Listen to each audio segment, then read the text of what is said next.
இனிய வணக்கங்கள் அன்பு நண்பர்களே. மீண்டும் ஒரு புதிய நன்னாளில் உங்கள் அனைவரையும் சந்திப்பதில் பெருமகிழ்வு கொள்கின்றது சரித்திரம் படைப்போம் தளம். நமது தளத்தின் முதல் படிநிலையாக நேர்மறை சிந்தனைகளை நம்மிடையே விதைக்க வருகின்றார் அன்பு தோழர் கற்பகவள்ளி அவர்களை அன்புடன் வரவேற்போம். நன்றி. அனைவருக்கும் வணக்கம். இப்பிரபஞ்ச வெளியில் நீக்கமற நிறைந்திருக்கும் பரம்பொருளே, உம்மை வணங்குகின்றோம். உந்தன் அளப்பரிய அன்பால் எங்களுக்கு கிடைத்திட்ட பெற்றோர்கள், வழிகாட்டிகள், உற்றார், உறவினர்கள், நண்பர்கள் மற்றும் ஒவ்வொரு உயிருள்ள ஆன்மாக்கள் மற்றும் உயிரற்ற பொருட்களுக்காகவும் மனம் நிறைந்த நன்றி. உந்தன் அபரிமிதமான படைப்பால் இப்பூவுலகு உந்தன் எழி நிறைந்த இயற்கையாலும் நிறை வளங்களாலும் நீடித்த நலங்களாலும் ஆகச்சிறந்த நேர்மறை எண்ணங்களாலும் இவ்வுன்னத உலகிலும் எங்கள் உயிர் துடிப்புள்ள உள்ளங்களிலும் நீக்கமற நிறைந்துள்ளது. உந்தன் அளப்பரிய அன்பினாலும் அருளினாலும் அசீராலும் நாங்கள் ஒவ்வொருவரும் உயர்ந்த உன்னதமான வாழ்வியல் பயணத்தை நிறைவுடனும் நிம்மதியுடனும் அன்றாடம் மேற்கொண்டு வருகின்றோம் ஆகச்சிறந்த வழிகளில். இதனால் நாங்கள் இச்சமூகத்தின் இன்றியமையாதவர்கள் என்பதையும் சீரிய வழியில் பயணிக்கும் அளவிற்கு ஆக்கப்பூர்வமான வழிகளில் எங்களை அன்றாடம் புதுப்பித்து வருகின்றோம் உந்தன் ஒப்பற்ற வழி நடத்துதலுடன். சிறுதுளி பெருவெள்ளமாகும் என்பதைப் போல் நாங்களும் சிறுக சிறுக சாதனை துளிகளை கோர்த்து வருங்கால சரித்திரத்தை ஆக்கப்பூர்வமான முன்னெடுப்புகளால் அலங்கரிக்கும் வரம் தாரும். அனைவருக்கும் நன்றி, அனைத்திற்கும் நன்றி, ஆண்டவனுக்கும் நன்றி. நன்றி. நன்றிங்க. நமது நிகழ்வின் அடுத்த படிநிலையாக நாம் ஒரு நிமிட தியானத்திற்குள் பயணிக்க இருக்கின்றோம். கண்களை மெலிதாக மூடிக்கொள்வோம், கரங்களை கோர்த்துக் கொள்வோம். இப்பிரபஞ்ச பெருவெளியில் உள்ள இறைமைக்கு மனதார நன்றி பகிர கிடைத்த மற்றும் ஒரு அற்புதமான நன்னாள் இது. இப்பொழுது நாம் உச்சரிக்க இருக்கும் ஒவ்வொரு வார்த்தைகளுடன் நன்றி உணர்வினையும் கலந்து இறைமைக்கு சமர்ப்பிப்போம் அன்பின் காணிக்கையாய். இன்றெடுத்து அன்றாடம் அமுதூட்டி அன்பாகவும் கருணையாகவும் மாறிப்போன அன்பு தாய்க்கு மனம் நிறைந்த நன்றி. ஒவ்வொரு நாளையும் ஒவ்வொரு பொழுதையும் தமது உழைப்பாலும் தியாகத்தாலும் குடும்பத்தை நிறைத்து அறிவாகவும் ஆற்றலாகவும் மாறிப்போன அன்பு தந்தைக்கு மனம் நிறைந்த நன்றி. பரிசுத்தமான இயற்கையை பரிசளித்து சென்ற நம் முன்னோர்கள் ஒவ்வொருவருக்கும் மனம் நிறைந்த நன்றி. கற்பித்தல் என்னும் இனிய அனுபவம் வாயிலாக அன்றாட பொழுதுகளை அர்த்தமுள்ளதாக்கும் ஆசிரிய பெருந்தகைகள் ஒவ்வொருவருக்கும் மகம் நிறைந்த நன்றி. இப்பிரபஞ்ச பூ உலகினுள் பயணித்துக் கொண்டிருக்கும் பயணிக்க இருக்கின்ற ஒவ்வொரு உயிருள்ள ஆன்மாக்களுக்கும் மனம் நிறைந்த நன்றி. உயிரற்ற பொருட்களாய் வாழ்வின் உடன் வழித்துணையாய் வாழ்வின் பாதையை என்றென்றும் நிறைக்கும் உயிரற்ற பொருட்களுக்கும் மனம் நிறைந்த நன்றி. இப்பிரபஞ்ச பூ உலகினை தமது பேரன்பாலும் பேரருளாலும் பேராசிராலும் ஆண்டு அரவணைத்து காத்து வரும் அந்த ஆண்டவனுக்கும் நன்றி. இப்பொழுது நமது சுவாசத்தின் ஓசையில் அது பயணிக்கும் பாதைகளில் நாமும் ஒரு நிமிடம் இணைந்து பயணிப்போம். நம் மூச்சின் சுவாசத்தினை சீர்மைப்படுத்தியவர்களாய்.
இப்பிரபஞ்ச பெருவெளியில் நீக்கமர நிறைந்திருக்கும் முடிவில்லா பரம்பொருளின் அன்போடும் அருளோடும் ஆசிரோடும் எங்கள் வாழ்வியல் சூழல் அன்றாடம் அர்த்தமுள்ள வகையில் சீருடனும் செம்மையுடனும் பண்பட்டு வருகின்றது. இதனால் இச்சமூகத்தின் சீரிய சிறந்த முன்மாதிரிகளாக நாங்கள் திகழ்வதோடு நில்லாமல் பல்வேறு சாதனைகளையும் அதன் வாயிலாக சரித்திரங்களையும் படைக்கும் அற்புத படைப்பாளிகளாக பரிணமிப்போம். இறைமைக்கு நன்றி. இனிய வணக்கங்கள் அன்பு நண்பர்களே. மீண்டும் ஒரு புத்தம் புதிய நன்னாள் இறைமையின் வரமாக நமது தளத்தின் 433வது நிகழ்விற்கு உங்கள் ஒவ்வொருவரையும் அன்புடன் வரவேற்பதில் பெருமகிழ்வு கொள்கின்றோம் நாங்கள். அன்பிற்கினிய நண்பர்களே, இந்த வாரம் முழுக்க கோடை விழா என்ற ஒரு அற்புதமான தொகுப்பின் கீழ் நமது சிந்தனைகளை செழுமைப்படுத்தி வருகின்றோம். கோடை விழாக்கள் என்றென்றும் நமது மனதிற்கு மிக பெரும் மகிழ்வை அளிக்கக்கூடிய ஒன்றாக இருக்கின்றது. குழந்தை பருவத்திலிருந்து கிடைத்த நிறைய நிறைய அனுபவங்கள் விழாக்களின் மகத்துவத்தை என்றென்றும் எடுத்துரைக்கக்கூடிய ஒன்றாகவும் இருக்கின்றது. அவ்வரிசையில் இன்று மண் வாசனை என்ற ஒரு அற்புதமான தலைப்பின் கீழ் நம்மிடையே நம் மண்ணின் பெருமை பற்றி பேச இருக்கின்றார் கவிதாயினி அமிதா இளங்கோவன் அவர்கள். நாளை பிறந்த நாள் கொண்டாட இருக்கும் கவிதாயினி அமிதா இளங்கோவன் அவர்கள் நமது தளத்தில் மிகவும் சிறு வயதில் பங்கேற்ற சிறப்பு விருந்தினர் என்ற பெருமையை என்றென்றும் தன்னகத்தே கொண்டுள்ளார்.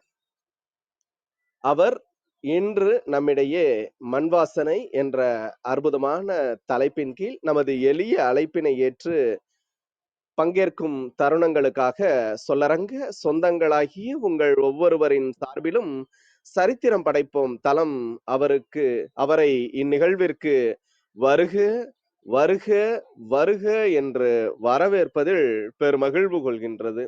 வாருங்கள், அடுத்த 50 நிமிடங்கள் மண்வாசனை என்ற ஒரு அற்புதமான தலைப்பின் கீழ் நாம் அனைவரும் பயணிப்போம். நமது வாழ்வியல் புத்தகத்தில் புத்தம் புதிதாய் இன்று மலர்ந்துள்ள புதியதோர் பக்கத்தின் அழகியதோர் அத்தியாயத்தினை மண்வாசனை என்ற அற்புதமான தலைப்போடு ஒன்றித்து சிறப்பாக்குவோம். நமது வாழ்வின் வழிகளை இன்னும் இன்னும் செழுமைப்படுத்துவோம். நன்றி.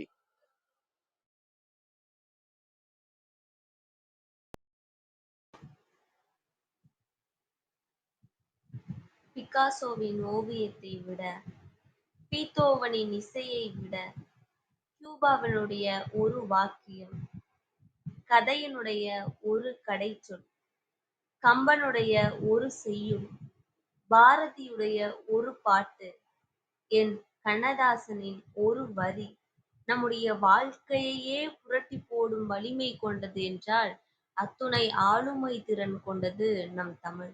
அன்னை தமிழுக்கு முதல் வணக்கம். அவையில் நிறைந்திருக்கும் அனைத்து தமிழ் உறவுகளுக்கும் என்னுடைய இனிய காலை வணக்கம் மற்றும் இந்த வாய்ப்பினை அளித்த இந்த அமைப்பிற்கு மனம் நிறைந்த நன்றி. இன்று நான் உங்களோடு பேசவிருக்கும் தலைப்பு கோடை திருவிழா மண் வாசனை.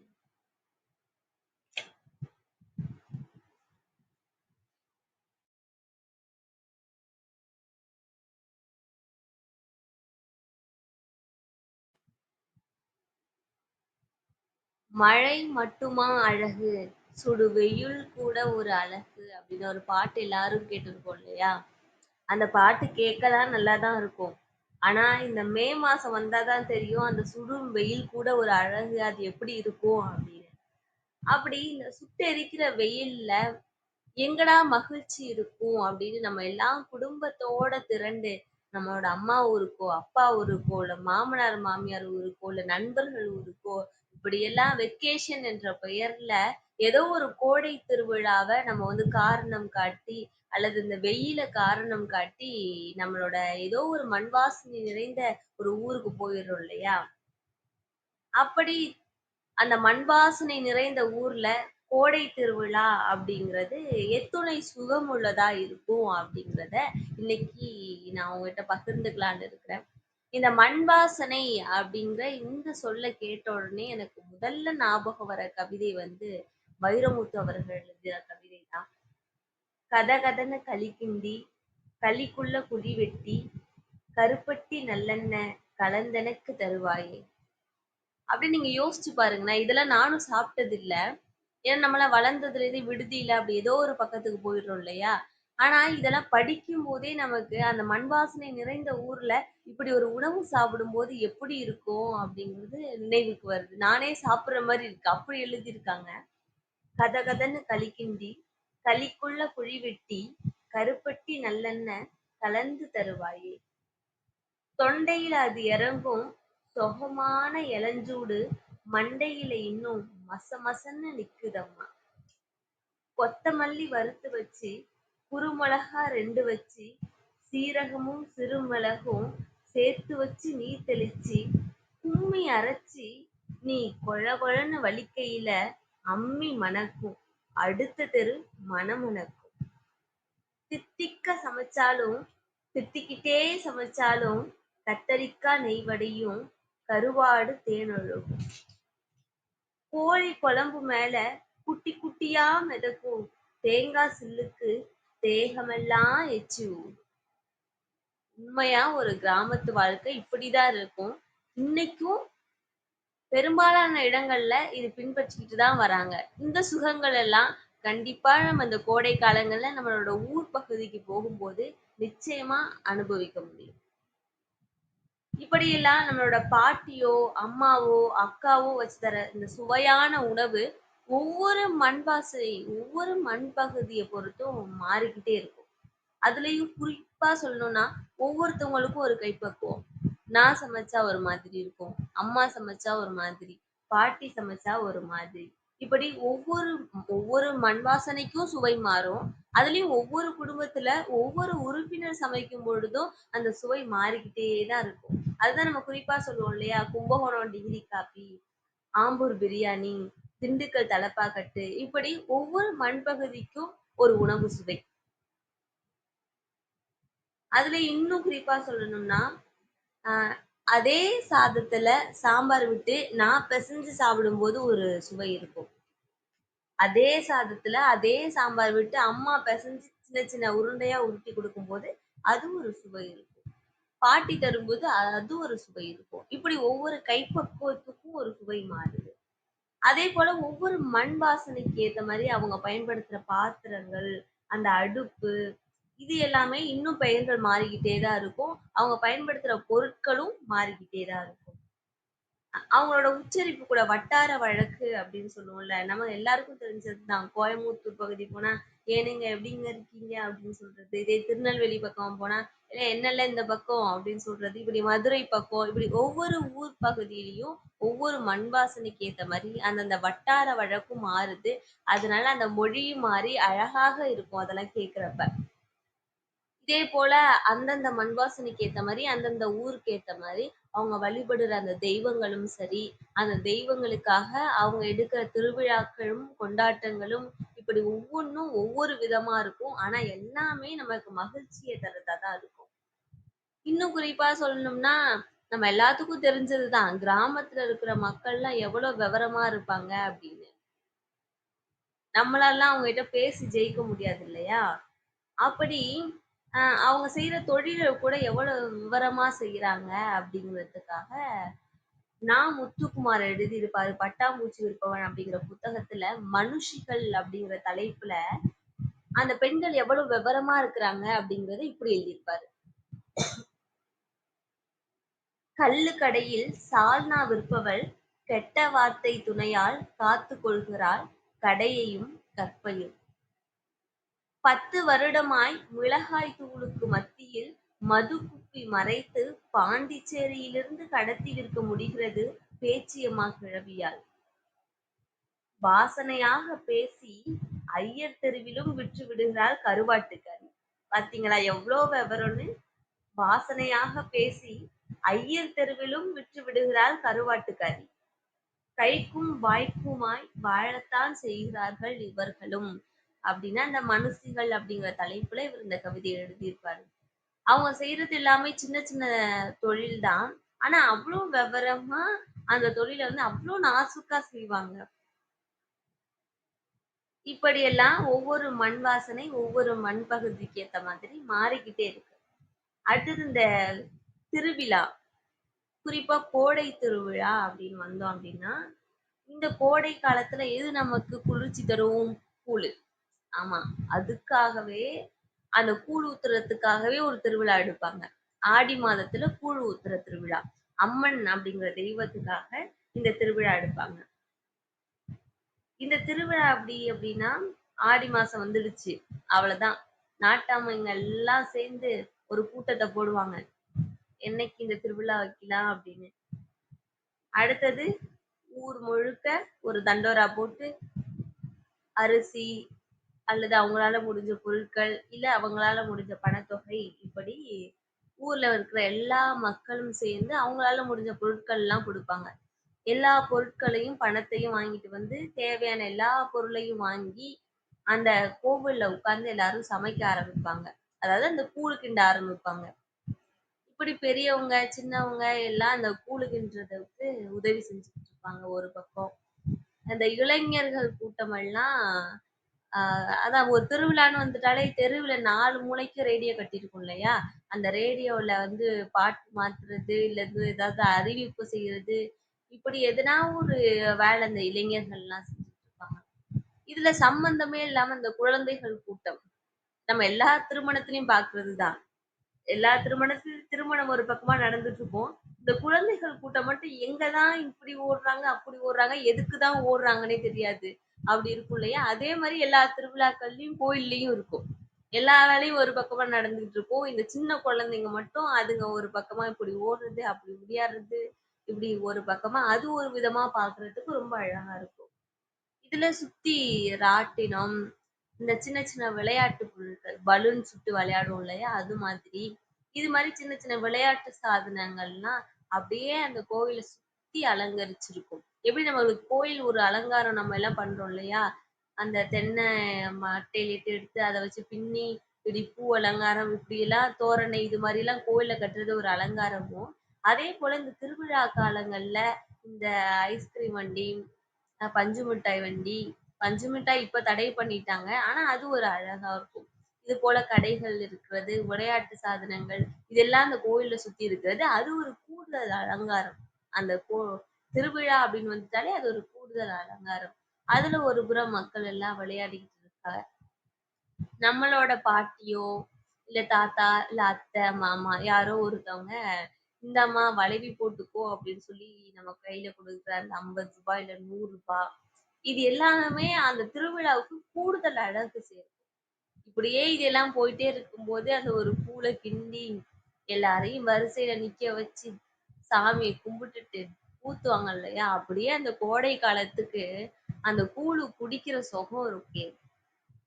இப்ப வைரமுத்தோட கவிதை படிச்சோம்ல, அதுதான் ஞாபகத்துக்கு வரும். அப்படி அவ்வளோ சுகமா இருக்கும். அடுத்தது அப்படியே கொஞ்ச நாள் கடந்து வந்தோம்னா, பெரும்பாலும் இந்த கோடை காலத்துல தான் தீமிதி திருவிழா அப்படின்னு ஒரு திருவிழா வைப்பாங்க. சில ஊர்கள்ல பூமிதி அப்படின்னு கூட சொல்லுவாங்க. அதாவது என்னன்னா, நெருப்புல சாமிய நினைச்சுக்கிட்டு, அவங்களுக்காக ஒரு வேண்டுதல் வச்சுக்கிட்டு, அந்த நெருப்புல நடந்து வந்து, அவங்களோட அதுல அலகு குத்தி, இல்ல காவடி எடுத்து, இப்படி அவங்களோட வேண்டுதல நிறைவேத்திப்பாங்க. இப்படி ஒரு திருவிழா இருக்கும். அதே மாரியே தான். திருவிழா ஆரம்பிச்சோனே நாட்டாமைகள் எல்லாம் ஒரு கூட்டத்த போடுவாங்க. ஒரு பெரிய பட்டிமன்றமே நடந்து, பெரிய பஞ்சாயத்தே நடந்து, இதுதான் இன்னைக்கு தான் திருவிழா. ஒரு ஆள் இவ்ளோ வரி கட்டணும்.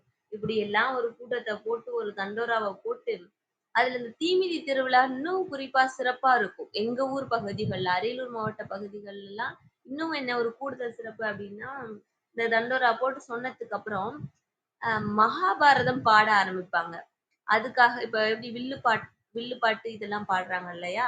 அது மாரி ஒரு 4, 5 பேர் கொண்ட குழு வந்து இந்த மகாபாரதத்த பாடுவாங்க. அதுக்காக ஒரு கூட்டம் வந்து தினமும் போய் அ ஒரு சின்ன பாய், இல்ல ஒரு சின்ன சாக்கு பையி இதெல்லாம் போய் போட்டு மண்ணுல விரிச்சு போட்டு உட்கார்ந்துட்டு கோயில் வாசல்ல தான் உட்கார்ந்து பாடுவாங்க. விரிச்சு போட்டு உட்கார்ந்து எல்லாம் குடும்பத்தோட கேட்கிறோமோ இல்லையோ, அப்பயும் சுத்தி கடைகள் இருக்குமா? சுவையான தின்பண்டங்கள்லாம் வாங்கி வச்சுட்டு, சாப்பிட்டுட்டு, தூங்குற வரைக்கும் சாப்பிட்டுட்டே இருக்கணும். அவ்வளோதான் சாப்பிடுறது முடிஞ்சிருச்சுன்னா படுத்துடுவாங்க சின்ன சின்ன குழந்தைங்கள்லாம். பெரியவங்க அவங்க என்ன பாடுறாங்க இதெல்லாம் கேட்டுட்டு இருப்பாங்க. இன்னும் இந்த கோயிலுக்கு வந்து இத கேட்க முடியாதவங்கலாம், அதான் தெருவுக்கு 4 ரேடியோ கட்டி விட்டுருப்பாங்களே! நல்லா வீட்ல இருந்தபடியே கேட்கலாம். கேட்டுட்டு இப்படி அந்த மகாபாரதம் கதை முடியிற வரைக்கும் ஒரு 2 மாத காலங்களாச்சும் தீமிதி திருவிழாவுக்கு முன்னாடி இந்த பாட்டு மகாபாரதம் பாட ஆரம்பிப்பாங்க. அதாவது இந்த கதைகள் எல்லாம் கதையா சொல்லுவாங்க. நடுவுல பாட்டா சொல்லுவாங்க. இப்படி ஒரு பக்கம். இப்படி இவங்க பாட்டு படிக்கும்போது, இந்த நம்மளோட குடும்பத்துல இருந்து போய் அவங்களுக்கு டீ எடுத்துட்டு போய் குடுக்குறது, அல்லது சாமிக்காக நான் ரூ. 100 குடுக்குறேன் அப்படின்னு சொல்லி காசு எடுத்துட்டு வந்து அங்க பாட்டு பாடுறவங்ககிட்ட குடுத்துட்டு குடுப்பாங்க. அப்ப அந்த மைக்ல வந்து அங்க பாட்டு படிக்கிற அந்த பாரத வாத்தியார் வந்து சொல்லுவாங்க. இவங்களோட குடும்பத்தினர், இளங்கோவன் அவர்களுடைய குடும்பத்தினர் வந்து அம்மனுக்காக ரூ. 100 குடுத்துருக்காங்க. அவங்களோட குடும்பம் நல்லா இருக்கணும். இப்படி ஒரு பேர் படிப்பாங்க. யாரு எவ்வளவு குடுக்குறாங்க அப்படின்றதுக்காக. இப்படி இதுக்காகவே ஒரு ஒரு சிலர் சாமிக்கு செய்யணும் அப்படின்னு. நடுவுல சரி நம்மளோட குடும்பத்த ஒரு மைக்ல சொல்றாங்க அப்படின்னு ஒரு பெருமை சிலருக்கு. அதுல ஒரு சின்ன மகிழ்ச்சி கூட அப்படின்னு சொல்லலாம். இப்படி அந்த பாட்டுக்கு நடுவுல இப்படி ஒரு கொண்டாட்டம் இது போயிட்டு இருக்கும். இதுல அந்த மகாபாரதத்துல ஆஹ் அந்த பாரத கதையில வந்து நடுவுல வந்து ஒரு சின்ன சின்ன சீன் எல்லாம் வரும் இல்லையா? அவங்கள வந்து சாரி அவங்களோட புடவைய புடிச்சு இழுத்து அவங்கள செய்யும்போது 5 பேரும் பார்த்துட்டு இருப்பாங்க. இது மாரி சிலது வில்லு வளைக்கிறது, இது மாரி சில சம்பவங்கள் எல்லாம் அவங்க வந்து மண்டப பிடி அப்படின்னு சொல்லுவாங்க. ஊர்ல இருக்கிற ஒவ்வொரு கொத்து, அதாவது ஒவ்வொரு பங்காளிகளுக்கும் ஒவ்வொரு மண்டபப்படி அப்படின்னு குடுத்துருவாங்க. இன்னைக்கு வில்லு வளைக்கிறது அப்படின்னா, அது ஒருத்தவங்களோட ஒரு குடும்பத்தோட மண்டகப்படி. அப்ப அதுல வந்து ஒருத்தவங்க அதே மாரி வேஷம் போட்டு வந்து, அதே மாரி அந்த வில்லு இந்த செட்டப் எல்லாம் போட்டு அதே மாரி வில்லு வளைப்பாங்க. அன்னைக்கு சாமிக்கு வந்துட்டு இது மாரி நடந்துடுமா, அப்ப அந்த சாமி வந்து நம்ம முடி வந்து அவுத்து விட்டுருவாங்க. என்னைக்கு வந்து என்னை இது மாரி சாரி அவுத்தவங்க வந்து தண்டிக்கப்படுறாங்களோ, அப்பதான் நான் வந்து இது மாரி முடிய கட்டுவேன் அப்படிங்கிற மாரி அந்த தெய்வம் சொல்ற மாதிரி அந்த தலைய அவுத்து வச்சிருப்பாங்க. அந்த சாமி வந்து தீ மிதியெல்லாம் முடிஞ்சதுக்கு அப்புறம் தான் அந்த சாமிக்கு தலையும் பின்னுவாங்க. இதே போல ஒவ்வொரு மண்டகப்படி முடிஞ்ச உடனேயும், அந்த கோயில்ல இருக்க எல்லா தெய்வங்களுக்கும் அலங்காரம் பண்ணிட்டு, சகட அதாவது அந்த சாமிய வச்சு ஊர்வலம் வச்சுட்டு போறதுக்காக இருக்கிற ஒரு வாகனம் சகட. மரத்தால செஞ்சிருக்கும். அதுல வச்சு ஊர் ஃபுல்லா எடுத்துட்டு வந்து ஆராதனை எல்லாம் செஞ்சு சாமி கும்பிடுவாங்க. இது ஒரு பக்கம் இருக்கும். இப்படியே அந்த ஒரு 2 மாசம் போயிடுச்சுன்னா, தீ மிதிக்கு நாள் வந்து காளி ஆட்டம் அப்படின்னு சொல்லுவாங்க. பெரும்பாலும் இது காளி சாமிக்காக தான் வந்து இந்த தீமிதி திருவிழா எடுப்பாங்க. அதேபோல அந்த ஊர்ல இருக்கிற காளி தெய்வத்தோட அந்த தலை, உடல் பகுதிய மட்டும் அந்த ஊர்ல பழக்க வழக்க வழக்கமா காலங்காலமா யாரோ ஒருத்தவங்க, இல்ல அவங்களோட குடும்பத்தினர் வந்து அத செஞ்சுட்டு இருப்பாங்க இல்லையா? அவங்க அந்த சாமியோட தலை, அவங்களோட உடல் பகுதி இத எடுத்து மேல வச்சுட்டு, இப்ப அவங்க வந்து காளியா மாறிட்டாங்க. அவங்க வந்து அ ஒவ்வொரு வீட்டுக்கா வந்து ஆ அந்த குடும்பத்துல இருக்கவங்கள ஆசீர்வாதம் பண்ணிட்டு, இப்படி வந்து ஊர் முழுக்க வர்றது. அப்படி அந்த காளியாட்டம் இருக்கும்போது, யார் யாரெல்லாம் அலகு குத்தணும், காவடி எடுக்கணும், இந்த வேண்டுதல்லாம் வச்சிருந்தாங்களோ, அதெல்லாம் அந்த டைம்ல செஞ்சுடுவாங்க. செஞ்சுட்டு இது ஊர் முழுக்க வரும். அந்த காளி சாமி, காளி வேடம் அணிந்த அந்த மனிதர், அந்த காளி சாமி வந்து ஆ அ ஆடிட்டே வர்றது தான் அந்த காளி ஆட்டம் அப்படின்னு சொல்லுவாங்க. அதுவே இன்னும் பெரிய திருவிழாவா இருக்கும்.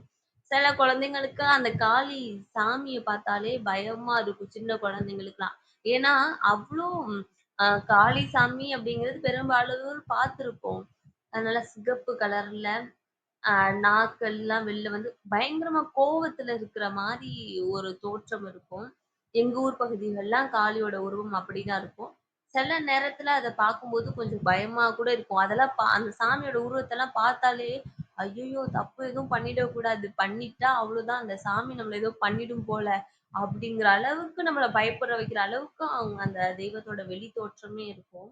அப்படி அந்த காளியாட்டம் நிறைவா முடியும். முடிஞ்சதுக்கு அப்புறம் அடுத்த நாள் தான் தீமிதி திருவிழா அப்படின்னு சொல்றது. மாலை நேரத்துல தான் பெரும்பாலும் அது நடக்கும். அப்படியே அந்த மரக்கட்டை எல்லாத்தையும் எடுத்து எரிச்சு, நம்மள சுத்தி இருக்க ஊர் எக்கார மக்கள் எல்லாமே வந்துருவாங்க. நம்ம சொந்தக்காரவங்க எல்லாரும் இருப்பாங்க. ஒரு புறம் வந்து இந்த நம்ம ஊர் மக்கள் எல்லாம் வந்து தெரியல ஒரு திருவிழா வந்துட்டாலே நம்மளுடைய இளைஞர்கள், இளைஞிகள்லாம் எப்படி இருப்பாங்கன்னு, அத அப்படியே ஒரு செட்டா ஒரு செட் சாரி, இல்ல செட் சுடி இப்படி எல்லாம் ஒரு புறம் வந்து இவங்க மகிழ்ச்சியா இருப்பாங்க. இப்படி அந்த கோயில் திருவிழா, அந்த தீமிதி திருவிழா ஆரம்பிக்கும். அந்த நெருப்பெல்லாம் போட்டு, போலீஸ் எல்லாம் இல்லன்னா அன்னைக்கு அவ்வளோதான். அப்படி இருக்கும் கூட்டம். ஆம். இப்படி ஒவ்வொருத்தவங்களா வந்து சில பேர் குழந்தைய வந்து தோள் மேல சுமந்துட்டு தீமிதி மிதிப்பாங்க. சில பேர் காவடி எடுத்துக்கிட்டே அந்த தீமிதி அதாவது அந்த நெருப்புல நடந்து வருவாங்க. இப்படி ஒவ்வொருத்தவங்களும் சிலர் வந்து சூடு பொறுத்து பொறுமையா நடந்து வருவாங்க. சிலர் சூடு பொறுக்கலையா வேகமா நடந்து வருவாங்க. அந்த நெருப்பு குழி முடிஞ்ச உடனேயே ஒரு சின்ன குழி வெட்டி தண்ணி ஊத்தி வச்சிருப்பாங்க. இந்த நெருப்புலேருந்து நடந்து வந்தோனயே அதுல கால வச்சு அடுத்து மண்ணுக்கு வர்றதுக்கு, அந்த குழிய சுத்தி நம்ம கீழ விழுந்துடாம இருக்கிறதுக்காக, நம்மள தாங்கி பிடிக்கிறதுக்காக சுத்தி எப்பவுமே நம்ம ஊருகார மக்கள், சொந்த மக்கள் இவங்க எல்லாருமே இருப்பாங்க. இப்படி இந்த திருவிழா முடியும். முடிஞ்சதுக்கு அப்புறம் அவ்வளோதான். அன்னைக்கு நைட்டு ஆடல், பாடல் நிகழ்ச்சி எல்லாமே இருக்கும். அந்த தீமிதி திருவிழா அன்னைக்கு நைட்டு. அதுக்கப்புறம் அதுக்கு அடுத்த நாள் பார்த்தோம்னா, 3வது நாள் மஞ்சள் விளையாட்டு அப்படின்னு ஒரு நிகழ்ச்சி. அதாவது சாமிய ஊர்வலமா எடுத்துட்டு வருவாங்க. அதுதான் அந்த திருவிழாவோட கடைசி நாள். அதோட திருவிழா முடிஞ்சிடுச்சு அப்படிங்கிறது மாதிரி அந்த விழா. எல்லாரும் மஞ்சள் கரைச்சு வச்சுட்டு, அ மாமா மேலயோ, இல்ல யாரோ ஒருத்தவங்க மேல அப்படி ஊத்திட்டு சின்ன சின்னதா விளையாடுறது. இல்ல வந்து சும்மா இன்னைக்கு இப்பலாம் கொஞ்சம் காலம் மாறிடுச்சுல்ல. ஒரு சில பகுதிகள்ல அந்த மஞ்சள் விளையாட்டு அப்படிங்கிறது தேடி தேடி மாமா பசங்க மேல ஊத்துறது, அத்தை பொண்ணு மேல ஊத்துறது, இப்படி அந்த விளையாட்டு இன்னும் தீவிரமா, இன்னும் மகிழ்ச்சியா இருக்கும். ஒரு சில பகுதிகள்ல அவ்வளவுதான் ஒரு சாஸ்திரத்துக்கு ஊத்தணும் அப்படிங்கிற மாரி யாரோ ஒருத்தவங்க மேல அப்படி ஊத்திட்டு அப்படியே அந்த திருவிழா அப்படி முடியும். அன்னைக்கு மஞ்சள் விளையாட்டு அன்னைக்கு கடைசியா ஒரு முறை வந்து அந்த கோவில்ல இருக்க எல்லா சாமியையும் பூ அலங்காரம் பண்ணி ஊர் முழுக்க அந்த சகடியில வச்சு அழைச்சிட்டு வருவாங்க. இப்படி அந்த திருவிழா வந்து முடிவடையும். இந்த கோடை காலத்துல இந்த தீமிதி திருவிழாலாம் வந்துருச்சுன்னா, அதை விட பெரிய மகிழ்ச்சியே கிடையாது. 2 மாசம்னா சும்மாவா? உட்கார்ந்து டெய்லியும் பாரத கதை, கடைசியா காளியாட்டம், தீமிதி, மஞ்சள் விளையாட்டு. இப்படி ஜம்முன்னு அந்த கோடைக்காலம் முடியும். அடுத்து இந்த நல்லேறு அப்படின்னு ஒரு விழா வரும். அதாவது இந்த கோடைக்காலம் ஆரம்பிக்கும் இல்லையா? அந்த நேரத்துல வர்றதுதான் இந்த நல்லேறு.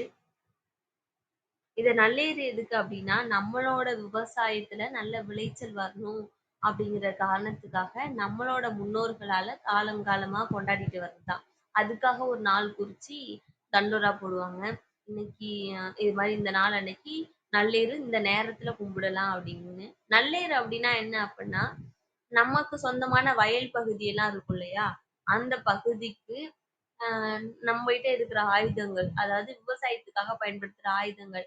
அது சின்ன களவெட்டா இருக்கலாம், இல்ல மண்வெட்டியா இருக்கலாம், இல்லன்னா பெரிய ஏர்கலப்பையா இருக்கலாம்.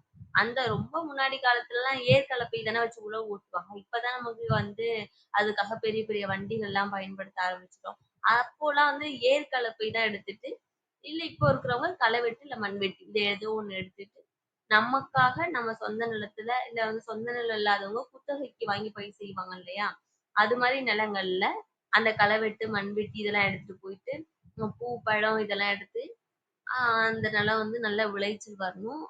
இந்த விவசாயம் செய்யும்போது, இதுக்கு தேவையான மழை வரணும். இப்படியெல்லாம் சின்ன சின்ன வேண்டுதல்கள வச்சு, சின்னதா 2 இது இப்டி மண்ண கொத்தி எடுத்துட்டு, அ ஏர் கலப்பை வச்சிருக்கவங்க அந்த கலப்பைய வச்சு ஒரு ரவுண்டு அந்த வயல்ல வந்து உழுதுட்டு ஏதோ ஒரு வேலை அன்னைக்கு செய்யணும்.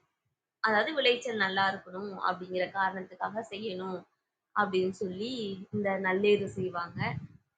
இப்படியே இந்த நல்லேறு முடியும். நல்லேறு ரொம்ப பெரிய திருவிழா இல்ல அப்படின்னாலுமே, அது ஒரு நம்மளுடைய சம்பிரதாயம் அப்படி சொல்லலாம். இதுக்காக பெரிய அளவுல இது கொண்டாடலனாலும், அந்த ஒரு நாள் மகிழ்ச்சியா ரொம்ப நல்லா போகும். இதே மாரியே இந்த ஆடி மாசத்துல வர்றதுதான் அந்த ஆடி 18 கொண்டாடுவோம் இல்லையா? சின்ன சின்ன தேர்லாம் செஞ்சு, அதெல்லாம் பெரிய கொண்டாட்டம். அதாவது அதுக்காக பெரிய ராட்டினம், இது மாரி வாகனங்கள் வரல, ரேடியோ கட்டல அப்படின்னுலாம் இல்ல அப்படின்னாலுமே, அது வந்து நமக்கே நம்மள அப்படியே அவ்ளோ மகிழ்ச்சியா வச்சுக்கும். அவ்வளோதான் நாளைக்கு தேர் இழுக்கணுமா, வீடு முழுக்க குட்டி குட்டி தேர் செஞ்சு வச்சுப்போம். உன் தேர் அழகா இருக்கா? என்னோட தேர் அழகா இருக்கா? தேர் வீட்லயே செய்ய முடியாதவங்க வெளியில தேர் வாங்கிப்பாங்க. அதுல கலர் கலரா கொடியெல்லாம் கட்டி விட்டுட்டு, நம்மகிட்ட இருக்க குட்டி குட்டி சைக்கிளு, வண்டி எல்லாத்துலயும் அந்த சின்ன சின்ன கொடிய கட்டி விட்டு, அது ஒரு மாதிரியான கொண்டாட்டமா இருக்கும். இந்த ஆடி 18 வந்துட்டா நல்ல சாப்பாடு, அப்படி அது ஒரு மாதிரி கொண்டாட்டம். இப்படி இந்த கோடை திருவிழா அப்படின்னு பேசும்போது, திருவிழா அப்படின்னாலே நம்ம இதெல்லாம் ஒதுக்க முடியாது. குறிப்பா என்னென்ன திருவிழா? தீபாவளி, பொங்கல். இது கோடையில வரலனாலும், திருவிழா அப்படின்னு பேசும்போது இது 2த்தையும் பேசாம போனா, கண்டிப்பா அது எனக்கு மனநிறைவா இருக்காது அப்படின்னு நான் நினைக்கிறேன். இப்படி தீபாவளி, பொங்கல் அப்படிங்கிறது இன்னும் வேற மாதிரி ஒரு மகிழ்ச்சியான கொண்டாட்டம். அத நான் ஒரு கவிதையா சுருக்கமா சொல்றேன். அதாவது என்னோட புத்தகத்துல "மௌனம் உதிர்த்த மழைத்துளி" ஒரு புத்தகத்துல தீபாவளியும், பொங்கலும் அப்படிங்கிற தலைப்புல எழுதின கவிதை இது. வயது 6 வயது 6 தாவா சிறுமான் மோவா அரும்பு நான். தாவா சிறுமான் என்னாச்சு? ரொம்ப சின்ன பிள்ளை. மோவா அரும்பு நான். தெருவெங்கும் பூக்கோலம் தெரிந்தது ஊரெல்லாம். திகைத்து நின்றேன். அன்று தீபாவளியாம். ஆகா! வண்ணம் புதிதாய், வானம் அழகாய், ஆசை நிறைவேறி, பாசம் பரிமாறி, புத்தாடை பொழிவில் புதுமையாய் நின்றேன். மகிழ்ச்சி பொங்கிய தருணம் அது. தீமைகளின் ஜீரணமாய், நரகாசுரனின் மரணமாம். அவன் இறந்து அவன் இறந்து நாம் அகமகிழலாமா என்றேன்.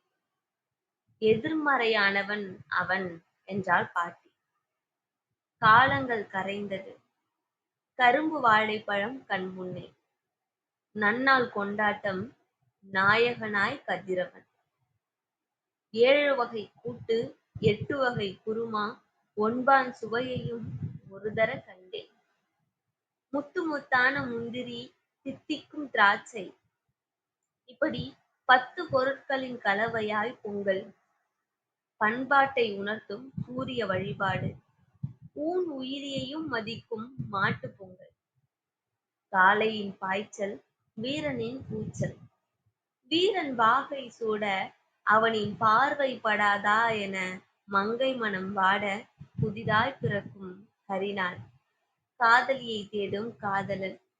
கைத்தட்டி விளையாடும் கும்மிப்பாட்டு. கருமாரி அம்மனின் சாமியாட்டம். திரைக்கு வரும் புதுப்படம்.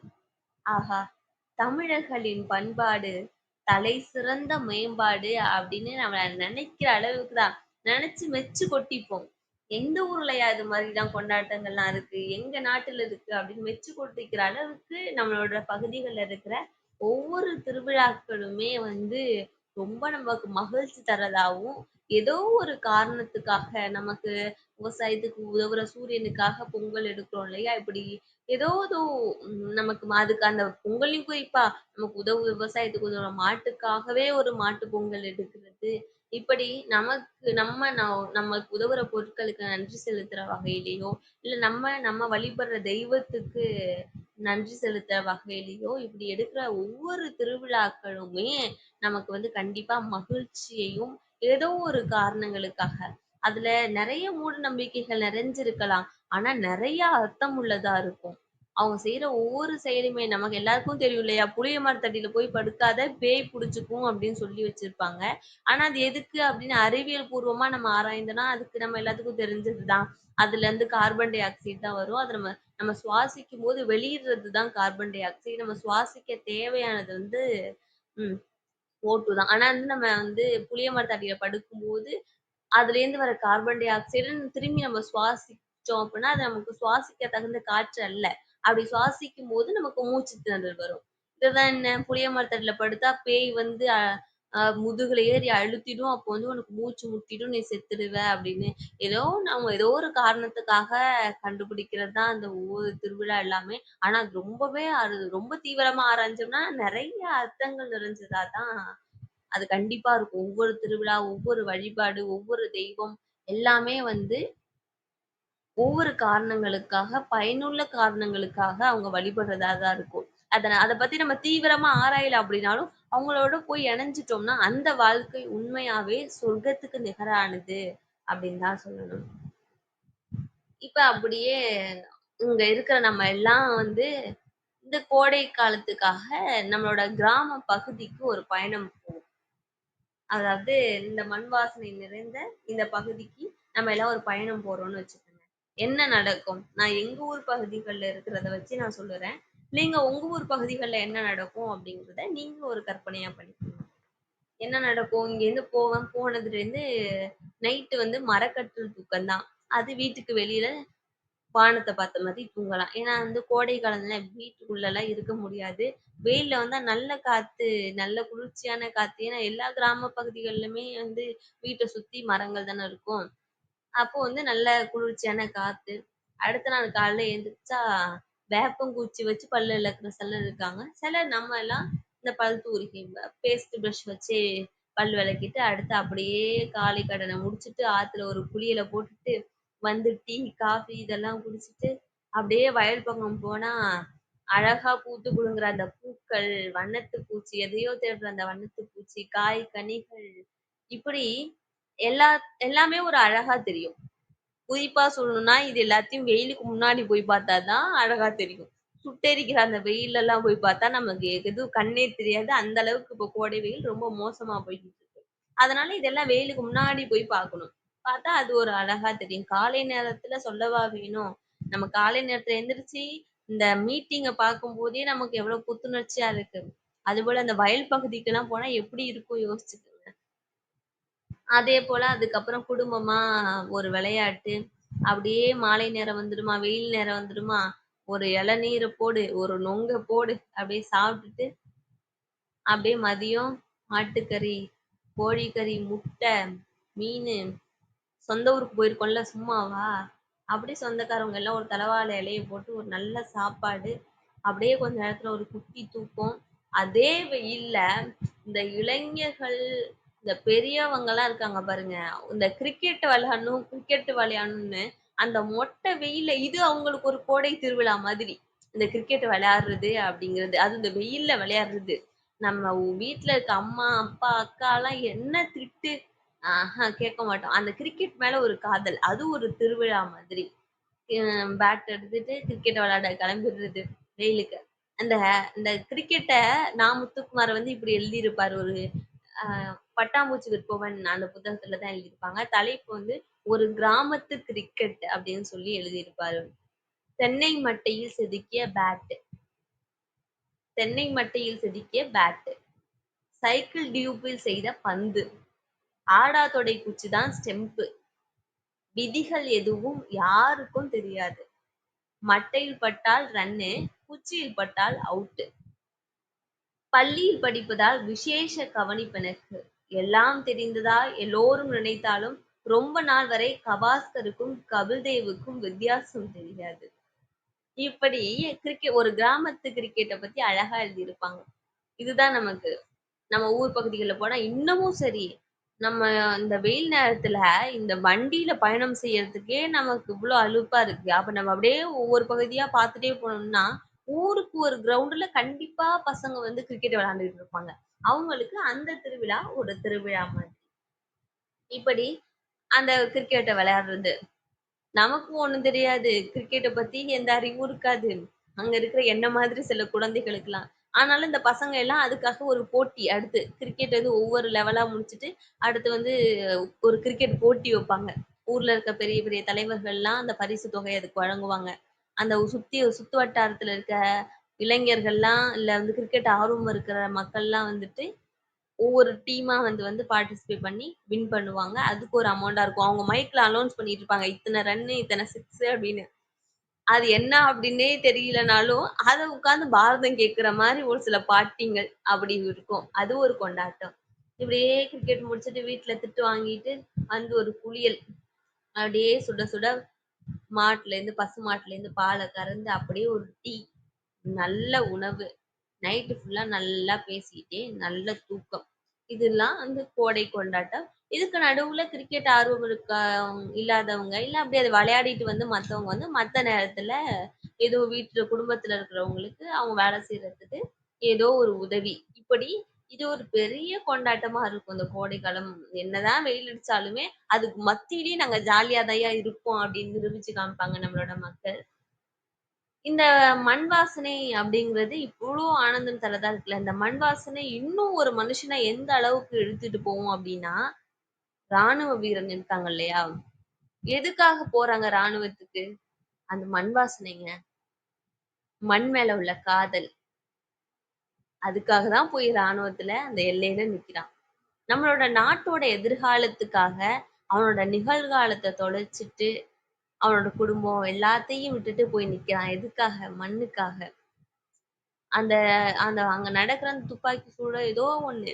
அந்த ராணுவ வீரன் இறந்து அந்த வீட்டுக்கு அந்த உடல் வருது அப்படின்னா, திரும்ப அந்த குடும்பத்திலேட்டு ஒரு பெண் அவங்களோட குழந்தைய திரும்ப ஒரு ராணுவத்துக்கு அனுப்புறாங்க அப்படின்னா, அதுல எவ்வளோ ஒரு மனதிடம்.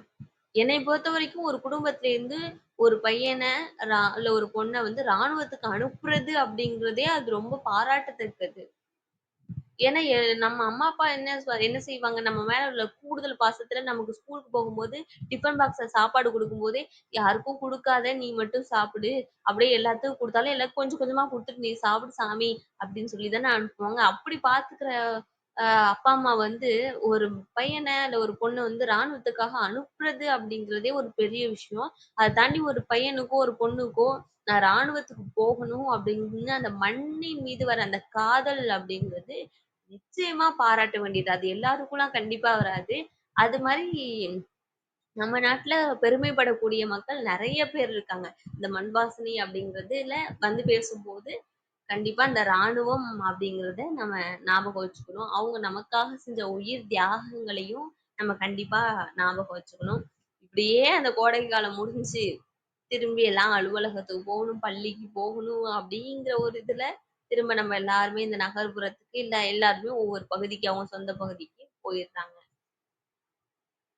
இப்படி இந்த கோடை காலம், கோடை திருவிழா, மண் வாசனை இதெல்லாம் ஒருபுறம் நமக்கு மகிழ்ச்சி தரக்கூடியதா இருக்கிறது, இருந்தது. ஆனா இதுல என்ன ஒரு பகுதி கம்மியாகிட்டே இருக்கு, குறைஞ்சுகிட்டே இருக்கு அப்படின்னா, இப்ப நம்மலாம் கோடை திருவிழாக்கு 1 நாள் என் சொந்த ஊருக்கு போறேன். இல்ல 2 மாசம் போறேன். சந்தோஷமா இருந்துட்டு வரேன். அங்கேயே இருக்கிற மக்கள், அதாவது அந்தந்த பகுதிகள்ல இருக்கிற மக்கள், விவசாயம் செய்ற மக்கள், இல்ல அந்தந்த மண் மண் பகுதியில அந்தந்த தொழில் செய்றவங்க. இந்த ஒரு சில மண் பகுதியில பானை செய்வாங்க. ஒரு சில மண் பகுதியில நெய்தல் அதாவது தறி செய்வாங்க. துணி எல்லாத்துங்கிறதுக்காக. இப்படி ஒவ்வொரு மண் பகுதியில இருக்க தொழில்களும், அதே இடத்துல இருக்கிறவங்க அந்த இடத்துல இருந்து பார்த்தா தான் தெரியும். அந்த தொழில் எந்த அளவுக்கு பாதிக்கப்பட்டுக்கிட்டு வருது அப்படின்னு. இப்ப நான் சொன்னேன்ல தறின்னு சொன்னேன்ல. இப்ப யாரு அது மாரி உடைகள்லாம் வாங்குறோம்? எல்லாருமே printed sorry, printed churidar, Ramraj வேட்டி அண்ட் ஷர்ட் இப்படி தானே போறோம். அப்ப அவங்களுக்கெல்லாம் என்ன வருமானம்? இத யோசிக்கணும். அப்ப ஒரு வருஷம்னு வச்சுக்கங்க. ஒரு வருஷத்துக்கு நான் ஒரு 10 துணி இல்ல 5 துணி எடுக்கிறேன் அப்படின்னா, அதுல ஒரு துணி அவங்க கிட்ட இருந்து வாங்கி பார்ப்போமே. சொந்தமா வீட்ல இருந்து அந்த சேலை இருந்துன்னு வேட்டி இதெல்லாம் செய்றாங்கல்ல, அவங்க கிட்ட இருந்து வாங்கி பார்ப்போமே. அப்ப அவங்களோட வாழ்வாதாரம் எந்த அளவுக்கு முன்னேறும் அப்படிங்கிறத பார்க்கலாம். அதே மாரி அப்படியே அந்த பானை. இந்த பானை செய்றவங்களுக்குலாம் பார்த்தீங்கன்னா, அந்த கோடை காலத்துல தான் வருமானமே வரும். ஏன்னா பானையில தண்ணி வச்சா ஜில்லுன்னு இருக்குமா, அதனால குடிக்கிறதுக்கு நல்லா இருக்கும்னு. நம்ம இப்ப என்ன பண்றோம்? ஃப்ரிட்ஜ் வந்துருச்சு வீட்டுக்கு வீடு. பானை வாங்குறோமா? முன்னாடியாச்சும் பொங்கல் திருவிழாக்காச்சும் பொங்கல் செய்றதுக்கு பானை வாங்குவாங்க. ஏன்னா விறகடுப்புல சமைப்பாங்க. இப்பல்லாம் கேஸ் அடுப்பு வந்துருச்சு இல்லையா? அதுல எங்க பானை வச்சு சமைக்கிறது? இது வேற ஒரு வேலை அப்படின்னு சொல்லிட்டு, அவ்வளவுதான். பெரும்பாலான வீட்டு பகுதிகள் அது வாங்குறதில்ல. அப்ப அந்த தொழில் என்ன ஆகும்? அப்புறம் அதே மாரி அடுத்த ஒரு சில மண் பகுதிகள்ல விவசாயம் செய்வாங்க. அவங்களுக்கு விவசாயத்துல என்ன லாபம் அப்படின்னு பார்த்தா, எல்லாம் விளையிற நேரத்துல அதாவது காய்கறி, இல்ல வந்து பருத்தியோ எல்லாமே விளையிற நேரத்துல அதுக்கான விலை விக்காது. நல்ல விலை வித்துட்டு இருக்கும்போது, அந்த பொருட்கள் எதுவுமே நம்மளோட வயல்ல விளையாது. இப்படி இவங்களுக்கு ஒரு பிரச்சனை. இன்னொரு பக்கம் இயற்கை அப்படின்னு பொதுவா இந்த ஒவ்வொரு மண் பகுதி அப்படின்னு பார்த்தோம். பொதுவா இந்த மண்ணன்னு பார்த்தோம் அப்படின்னா, எவ்வளவு இயற்கைகளை நம்ம அழிச்சிட்டு வரோம். இன்னைக்கு வந்து நம்ம பசங்க, பேரன் பேத்திங்கள அழைச்சிட்டு கோடை திருவிழா கொண்டாட்டம், இல்ல வந்து இந்த வெயில் சுட்டெரிக்கிற வெயிலுக்கு சந்தோஷமா இருக்கணும்னு கிளம்பிடுறோம். இன்னும் ஒரு 2 தலைமுறை போகட்டுமே. நம்ம பிள்ளைங்களுக்கெல்லாம் எத மரம்னு காட்டுறது? எத ஆறுன்னு காட்டுறது? இதுதான் பெரிய கேள்விக்குறியா இருக்கு. இப்ப என்னன்னா இந்த காடுகள் எல்லாம் அழிச்சிட்டு அங்க அழகா ஒரு வீடு 2 மாடி குடியிருப்பு, 3 மாடி குடியிருப்பு, அத வாடகைக்கு விட்டு இப்படி நல்லா நம்ம சம்பாதிக்கிறோம். ஆறுகள்ல மேல மண் அடிச்சு அத நல்லா தூர்வாரி, அதுக்கு மேல ஒரு வீடு. இப்படி ரொம்ப நல்லா சம்பாரிச்சு நம்ம நல்லா சாப்பிடுறோம். இப்படி நமக்கு பசிக்குது. நல்லா யோசிங்களேன். நமக்கு பசிச்சதுன்னா, இன்னைக்கு எவ்வளவோ இணைய வழியில எவ்வளவோ செயலிகள் வந்துருச்சு. ஏதோ ஒரு செயலிய பதிவிறக்கம் செஞ்சு Zomato, ஏதோ ஒரு இதுல நமக்கு தேவையான உணவ வந்து நம்ம ஆர்டர் பண்ணி பதிவு செஞ்சு வாங்கிக்கிறோம். நம்ம ஒரு காட்ட அழிச்சுட்டு அதுக்கு மேல வீடு கட்டியிருக்கோம் இல்லையா? அந்த காட்டுல இருந்த அந்த விலங்குகளுக்கு பசின்னா, அது எந்த செயலிய பதிவிறக்கம் செஞ்சு அதுக்கான உணவ பெற்றிருக்கும்? அதோட இடத்துல நம்ம வந்து வீட கட்டிட்டு, திரும்ப வந்து யானை ஊருக்குள்ள வந்துருச்சு, சிறுத்தை ஊருக்குள்ள வந்துருச்சு, புலி ஊருக்குள்ள வந்துருச்சுன்னு சொல்றாங்க. எது ஊரு? அதோட இடத்துல நீங்க வந்து வீட்ட கட்டியிருக்கீங்க. அப்ப அது எங்க போகும்? இதுதான் நம்ம செய்யற பெரிய தப்பு. நம்மளால முடிஞ்ச வர இந்த இயற்கைய பாதுகாக்கணும். இது போல சின்ன சின்ன சிறு தொழில் செய்வாங்க இல்லையா? அவங்களுக்கு உதவுற மாரி. நம்மளால ரெகுலராலாம் இந்த பானையில சமைக்க முடியாது. அத வச்சிருக்க முடியாது. அத கையாளுறதுக்கான திறன் வந்து நம்ம போகுற இந்த அவசர வேலையில அதெல்லாம் நம்மள வந்து ரொம்ப பத்திரமா கையாள முடியாது. இது எல்லாமே தெரிஞ்சது தான். இருந்தாலும் நம்மளால முடிஞ்ச வர இந்த சிறு தொழிலுக்கு வந்து சிறு தொழில் செய்றவங்களுக்கெல்லாம் வந்து நம்மளால முடிஞ்ச வரை உதவி செய்யலாம். நம்மளால முடிஞ்ச வரை இந்த இயற்கைய பாதுகாக்கலாம். இன்னும் இந்த பிறந்த நாள், இல்ல திருமண நாள், இது ஏதோ ஒரு விழாவுக்காக ஒரு கேக்க வாங்கிட்டு, இல்ல சாக்லேட்ட குடுத்து செய்றதுக்கு ஒரு மரத்த வைக்கலாம். அதாவது ஒரு செடி வைக்கலாம். இல்ல விதைகள பரிசா குடுக்கலாம். சாக்லேட்டுக்கு பதிலா விதைகள் குடுத்து பாருங்களேன். நான் என்னோட போன பிறந்த நாள் அப்போ என்னுடைய அலுவலகத்துல இருக்கிற எல்லாத்துக்குமே வந்து சாக்லேட் தரல. விதைகள் தான் குடுத்தேன். அது எத்தன பேர் அந்த விதைய அவங்க வீட்டுக்கு எடுத்துட்டு போய் வளர்க்குறாங்க அப்படிங்கிறதெல்லாம் எனக்கு தேவையே இல்ல. எல்லாரும் வளர்க்கணும் அப்படிங்கிறதும் எனக்கு தேவையில்ல. யாரோ ஒருத்தவங்க வளர்த்தா போதும். நான் அன்னைக்கு ஒரு 100 விதைகள் குடுத்துருக்கேன் அப்படின்னா, அந்த 100 விதைகள்லேருந்து ஒரே ஒரு செடி வளர்ந்தா போதும் எனக்கு. அதுதான் என்னோட வெற்றியா நான் பார்க்குறேன்.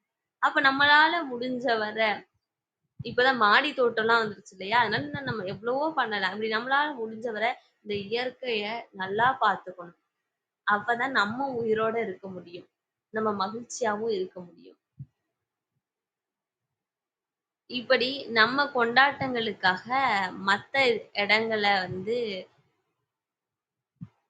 துன்புறுத்தாம, இல்ல அது பாதிக்காம பாத்துக்க வேண்டியது இத்தன அறிவு இருக்கிற ஒவ்வொரு மனுஷங்களோட கடமையா தான் நான் பார்க்கிறேன்.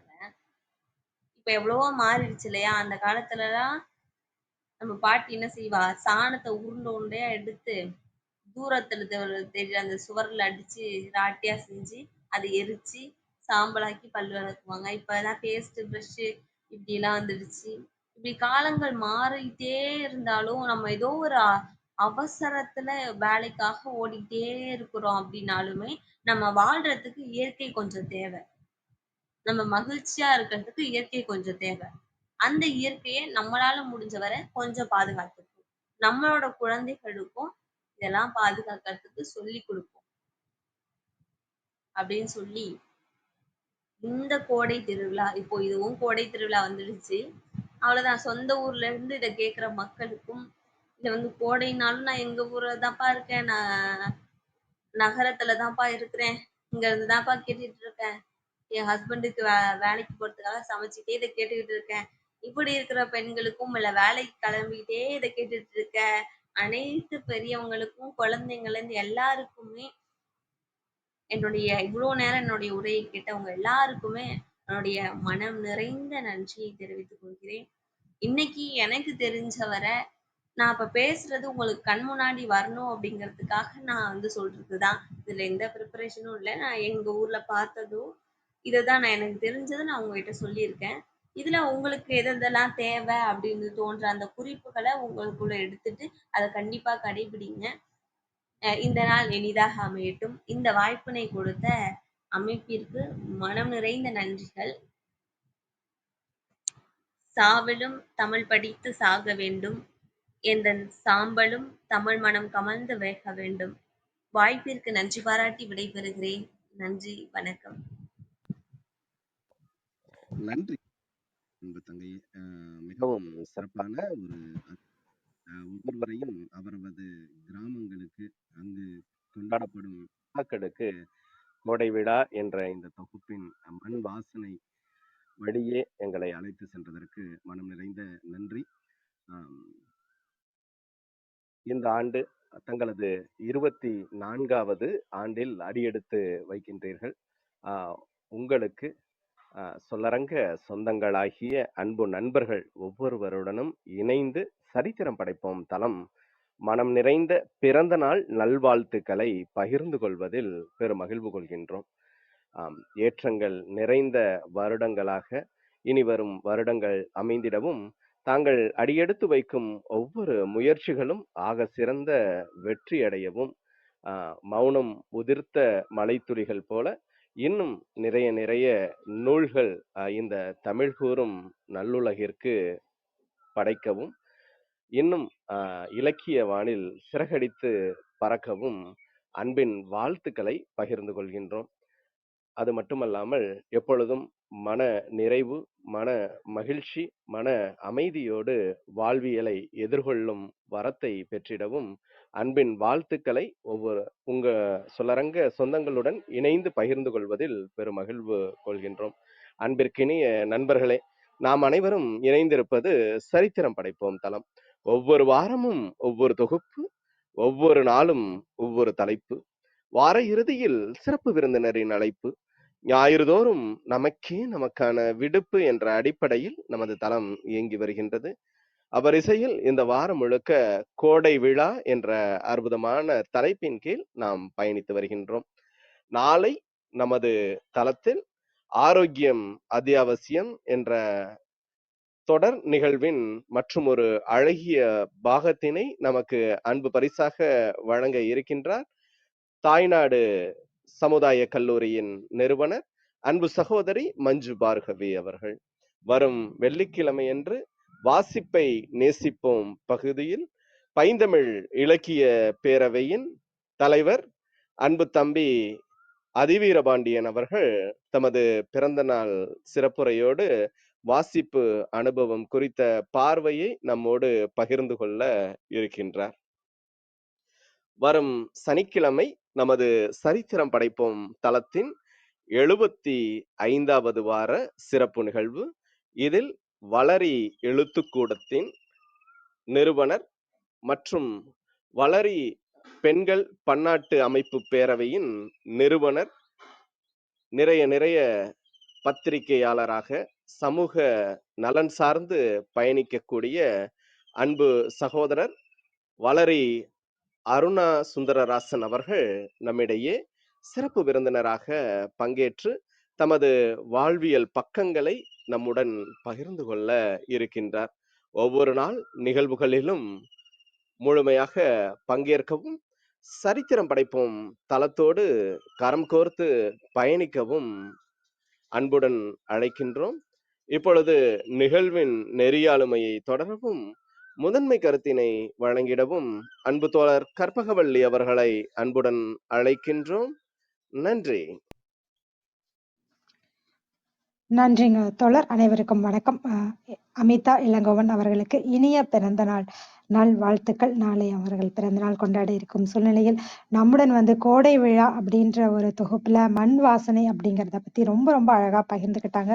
இந்த மண் வாசனை அப்படின்னா எல்லாருக்குமே அந்த மனசுல அந்த ஒரு நம்ம கிராமம் நம்ம ஊரு அப்படி ஒரு ஃபீல் இருக்கும். அந்த மாதிரி நம்ம ஊர்ல இருக்க திருவிழா அந்த மாதிரி நிறைய விஷயங்கள அவங்க அனுபவங்கள் அவங்க அனுபவிச்ச உணர்வுகளை அவங்க பகிர்ந்துக்கிட்டாங்க. நான் முத்துக்குமார் அவர்களுடைய கவிதைகள் நிறைய பகிர்ந்துக்கிட்டாங்க. அதுல ஒவ்வொரு ஊருக்குமே ஒவ்வொரு சாப்பாடு இருக்கும் அப்படின்னு சொல்லுவாங்க. ஒவ்வொரு ஊர்க்காரங்க ஒவ்வொரு மாதிரி சமைப்பாங்க. நம்ம வீட்டுல நம்ம அம்மா சமைச்சு நம்ம ஒரு சாம்பாரை ஊத்தி நம்ம கையால சாப்பிடுறதும் சரி, அம்மா அதை உருட்டி ஒரு உருண்டையா கொடுக்கறதும் சரி, அதுல ஒரு வித்தியாசம் இருக்கும். அதே தண்ணியா தான் இருக்கும், அதே சமையலா இருக்கும். ஆனா ஒவ்வொருத்தருக்கும் ஒவ்வொரு கைமணம் அப்படிங்கிறது இருக்கும். அந்த மாதிரி ஒவ்வொருத்தருக்கும் அந்த மண் வாசனை அப்படிங்கிறது ஒரு கைமணம் அப்படிங்கிறது மாறிக்கிட்டே இருக்கும்.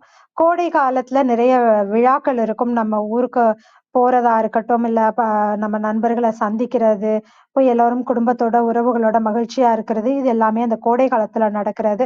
அந்த சமயங்கள்ல தான் திருவிழாக்களும் நடக்கும். அப்ப கூழ் ஊத்துறது அத பத்தி சொன்னாங்க. அதுக்கப்புறம் முக்கியமா பாரதம் அப்படிங்கிறத அந்த ஒரு நாடகமாக நிறைய நாள் அது நடக்கும் அப்படிங்கிறதும், ஒவ்வொரு நாளும் அது எப்படி நடக்குது, அதுல ஒரு பாஞ்சாலி எப்படி அந்த துகிலுரியும்போது அவங்க சபதம் போடுறாங்க. அதுக்கப்புறம் அது எப்படி இந்த மாரி ஒவ்வொரு நாளுமே அத ரொம்ப சுவையா அந்த நாடகமாக அத அனுபவிக்கிறது. இந்த மாதிரி நிறைய விஷயங்கள் பகிர்ந்துக்கிட்டாங்க. அதுக்கப்புறம் அ கோயில் கச்சேரி, பாட்டு இந்த மாதிரி ஒரு கலை நிகழ்ச்சிகள் இப்படி நிறைய நடக்கும்.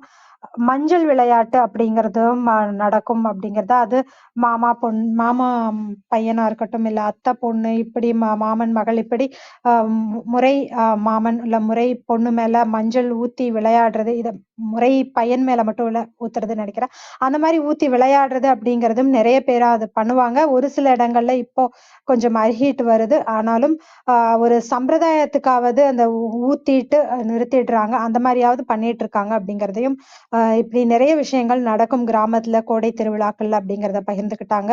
அதுக்கப்புறம் நல்லேறு அப்படிங்கிற ஒரு விழாவும் நடக்கும். அந்த விவசாயம் குறித்து அந்த ஒரு விழா இருக்கும். அப்புறம் அதிகாலையில எழுறது அத பத்தி சொன்னாங்க. கோடை காலத்துல எழுந்து ஒரு கொஞ்ச நேரம் கழிச்சு ஒரு இளநீர் குடிக்கிறதா இருக்கட்டும், அந்த மாரி நுங்கு, இளநீர் இந்த மாதிரி அந்த கோடை காலத்துக்கு தகுந்த நம்ம பானங்கள் எடுத்துக்குவோம். அந்த மாரியான உணவுகள், பழங்கள் அப்படி எடுத்துக்குவோம். அப்புறம் கிரிக்கெட் விளையாடுறது அப்படிங்கிறத பத்தி சொன்னாங்க. நிறைய பசங்க இன்னைக்கு கிரிக்கெட் தெரியாம கூட கவாஸ்கர் கபில்தேவ் யாருன்னு தெரியாம கூட அந்த கவிதை முத்துக்குமாரோட கவிதைகள்ல சொன்ன மாதிரி யாருன்னே தெரியாது. ஆனாலும் அந்த கிரிக்கெட் விளையாடுறது அது ஆர்வம் இருப்பவர்கள் போய் பார்க்கிறது இந்த மாதிரி ஒரு மகிழ்ச்சியாக இருக்கும். இப்படி தொடர்ந்து இப்படி மகிழ்ச்சியாக மட்டுமே இருக்குதா அப்படின்னா ஒரு கிராமங்கள்ல இல்ல அப்படின்னும் சொல்லலாம். இன்னொன்னு மண் வாசனைங்கும் போது அதுல முக்கியமா ராணுவம் அப்படிங்கிறதையும் நம்ம சொல்லணும். ராணுவத்துக்கு நிறைய பேரு குடும்பத்திலயும் அனுப்பிச்சு வைக்கிறாங்க. நீங்க ராணுவத்துல போய் சேவை செய்யுங்க அப்படின்னு சொல்லிட்டு ஒரு சிலர் ஆர்வம் காரணமாகவும் ராணுவத்துக்கு போறாங்க. ஒருவேளை அப்படி உயிரிழக்க நேர்ந்தாலும் அந்த ஊர் மக்கள், அந்த பகுதியில இருக்க எல்லா மக்களுமே சேர்ந்து உரிய மரியாதை செலுத்தி அவங்கள வழி அனுப்பி அந்த ராணுவ வீரரை இறுதி மரியாதை செய்து வழி அனுப்பி வைப்பார்கள். மீண்டும் அந்த குடும்பத்திலிருந்தும் சரி ஒரு சிலர் திரும்பவும் ஒருத்தர ராணுவத்துக்கு அனுப்பிச்சு வைப்பாங்க.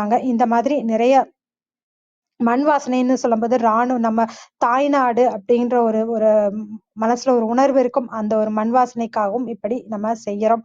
ஆனால் நிறைய இப்படி விழாக்கள் மட்டுமே தான் வாழ்க்கையா அப்படின்னா அதுல இருக்கிற ஒரு இன்னொரு பக்கமும் இருக்கிறது அப்படிங்கிறதையும் சொன்னாங்க. இன்றைக்கு பல தொழில்கள் செய்யறாங்க. உதாரணத்துக்கு நெசவு நெய்யறாங்க அப்படின்னா அவங்க கிட்ட நம்ம ஆடை வாங்கி போடுறதில்ல. நம்ம டிசைனர் வேர் அப்படிதான் நம்ம போயிடுறோம். அந்த மாதிரி பவர்லூம் இப்படி வந்துருச்சு. அப்படிதான் நம்ம ஆடைகள் போடுறோம். மண் பானைகள்ல சமைக்கிறது இல்ல.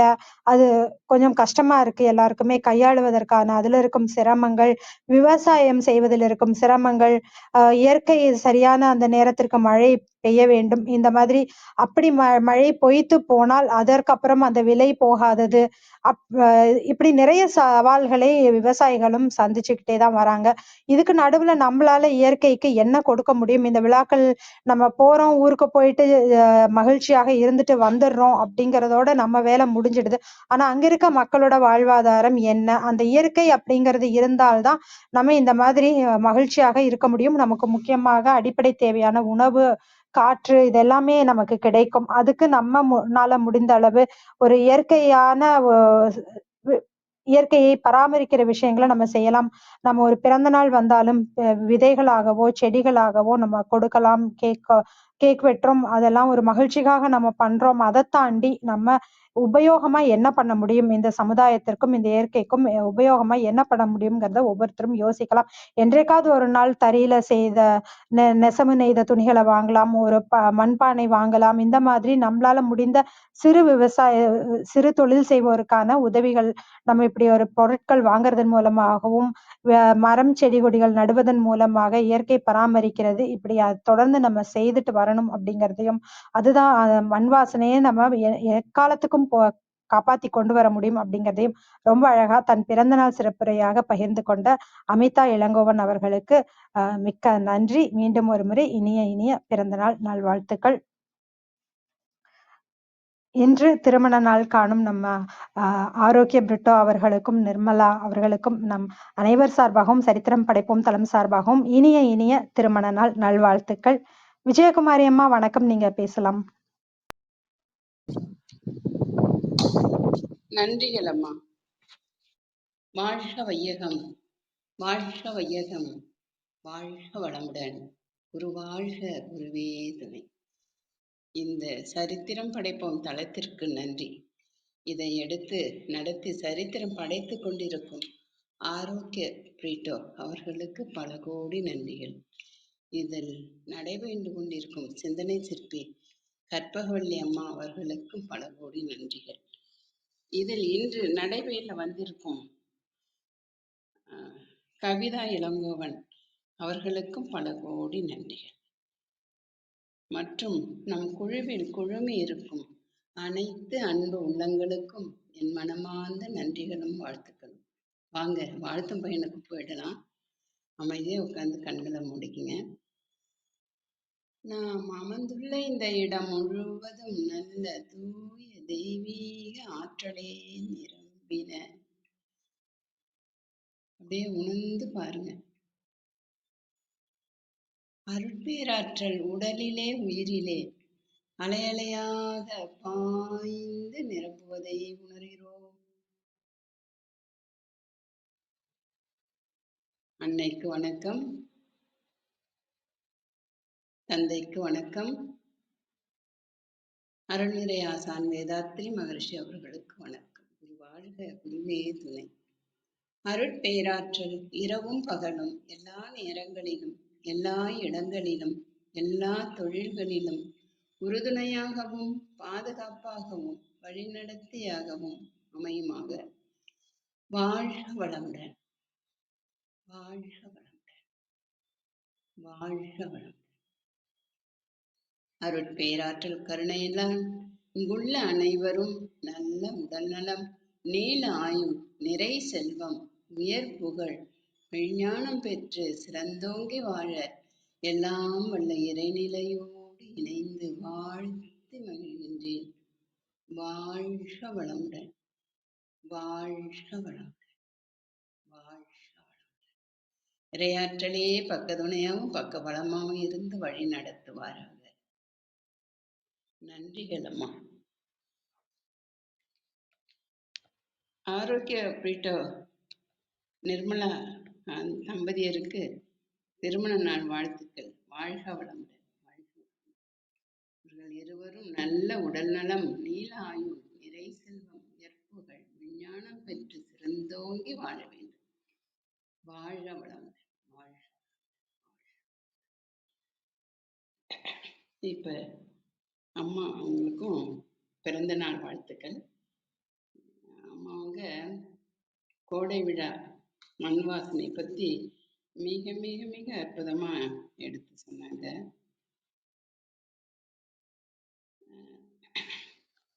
மண் வாசனையை பற்றி சொன்னா, எங்க வீட்டுக்காரரும் இராணுவத்துல போய் 18 வருஷம் சர்வீஸ் பண்ணிட்டு வந்து இப்ப ரிட்டையர்மெண்ட் ஆகி பென்ஷன் வாங்கிட்டு இருக்கோம்.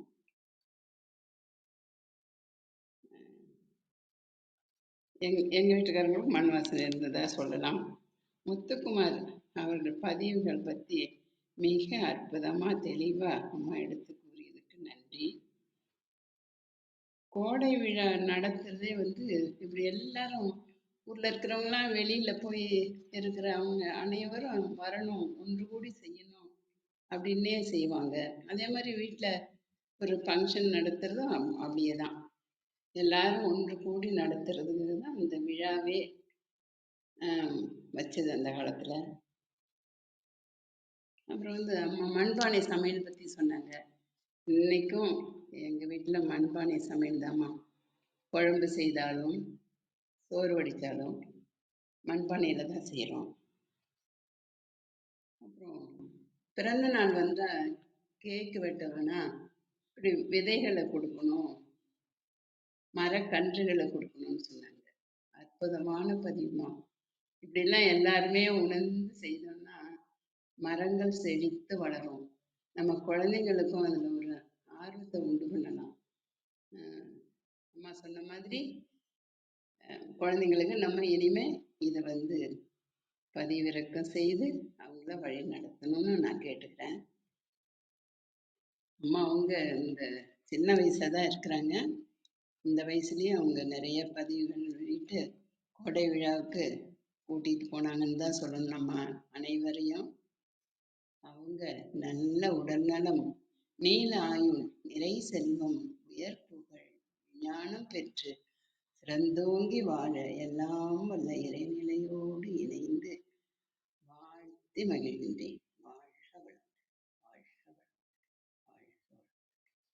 பிறந்த நாள் வாழ்த்துக்கள் அம்மா. நன்றிங்க அம்மா.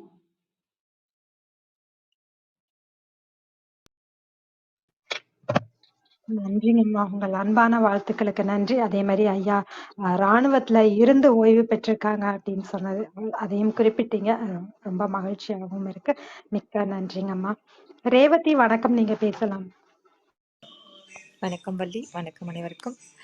இனிய பிறந்தநாள் நல்வாழ்த்துக்கள் அமிதா. வாழ்க வளமுடன். இன்னும் நிறைய நிறைய சாதனைகள் படைத்து என்னென்ன நினைக்கிறீங்களோ அதெல்லாம் வந்து உங்களுக்கு வசமாகட்டும். இனிய பிறந்தநாள் நல்வாழ்த்துக்கள். இனிய திருமண நாள் நல்வாழ்த்துக்கள் பிரிட்டோ அண்ணா அண்ணி. நிறைய வருடங்கள் வந்து இன்னும் மகிழ்ச்சியும் இன்னும் நிறைய பேருக்கு ஒரு எடுத்துக்காட்டு தம்பதியராகவும் வாழ இனிய திருமண நாள் நல்வாழ்த்துக்கள். இன்னைக்கு கோடை விழா அப்படிங்கிற இதுல தொகுப்புல மண் வாசனை அப்படிங்கிறத பத்தி நிறைய விஷயங்கள் வந்து அமிர்தா பகிர்ந்துக்கிட்டாங்க. இப்போ நிச்சயமா இங்க இருக்க எல்லாருக்குமே அவங்கவங்க கிராமத்துக்கே போயிட்டு வந்திருப்பாங்கன்னு நினைக்கிறேன். ஏன்னா நம்ம ஊர்ல வந்து மாரியம்மன் திருவிழாவாகட்டும், அது எல்லாமே ஒரு நாள்ல தொடங்கி ஒரே நாள்ல முடியாது. அது முதல்ல நோம்பி சாட்டுறதுன்னு சொல்லுவாங்க. அதுல இருந்தே நம்மளுக்கு வந்து அந்த விழாவோட அந்த மூட் ஸ்டார்ட் ஆயிருச்சு அப்படிங்கிற மாதிரி தான். ஃபர்ஸ்ட் நோம்பி சாட்டுறாங்க அப்படின்னாவே இங்க மாதிரி சும்மா வந்து இதெல்லாம் இல்லை. அது அடிச்சு நோம்பி சாட்டுறோம், அப்போ வந்து வேற ஊர்ல போய் தங்கக்கூடாது அப்படின்னலாம் நிறைய இதெல்லாம் சொல்லிட்டு அப்ப இருந்தே வந்து நம்மளுக்கு விழா அப்படிங்கிற அந்த மகிழ்ச்சி ஒரு ஃபர்ஸ்ட் ஸ்டார்ட் ஆயிரும்.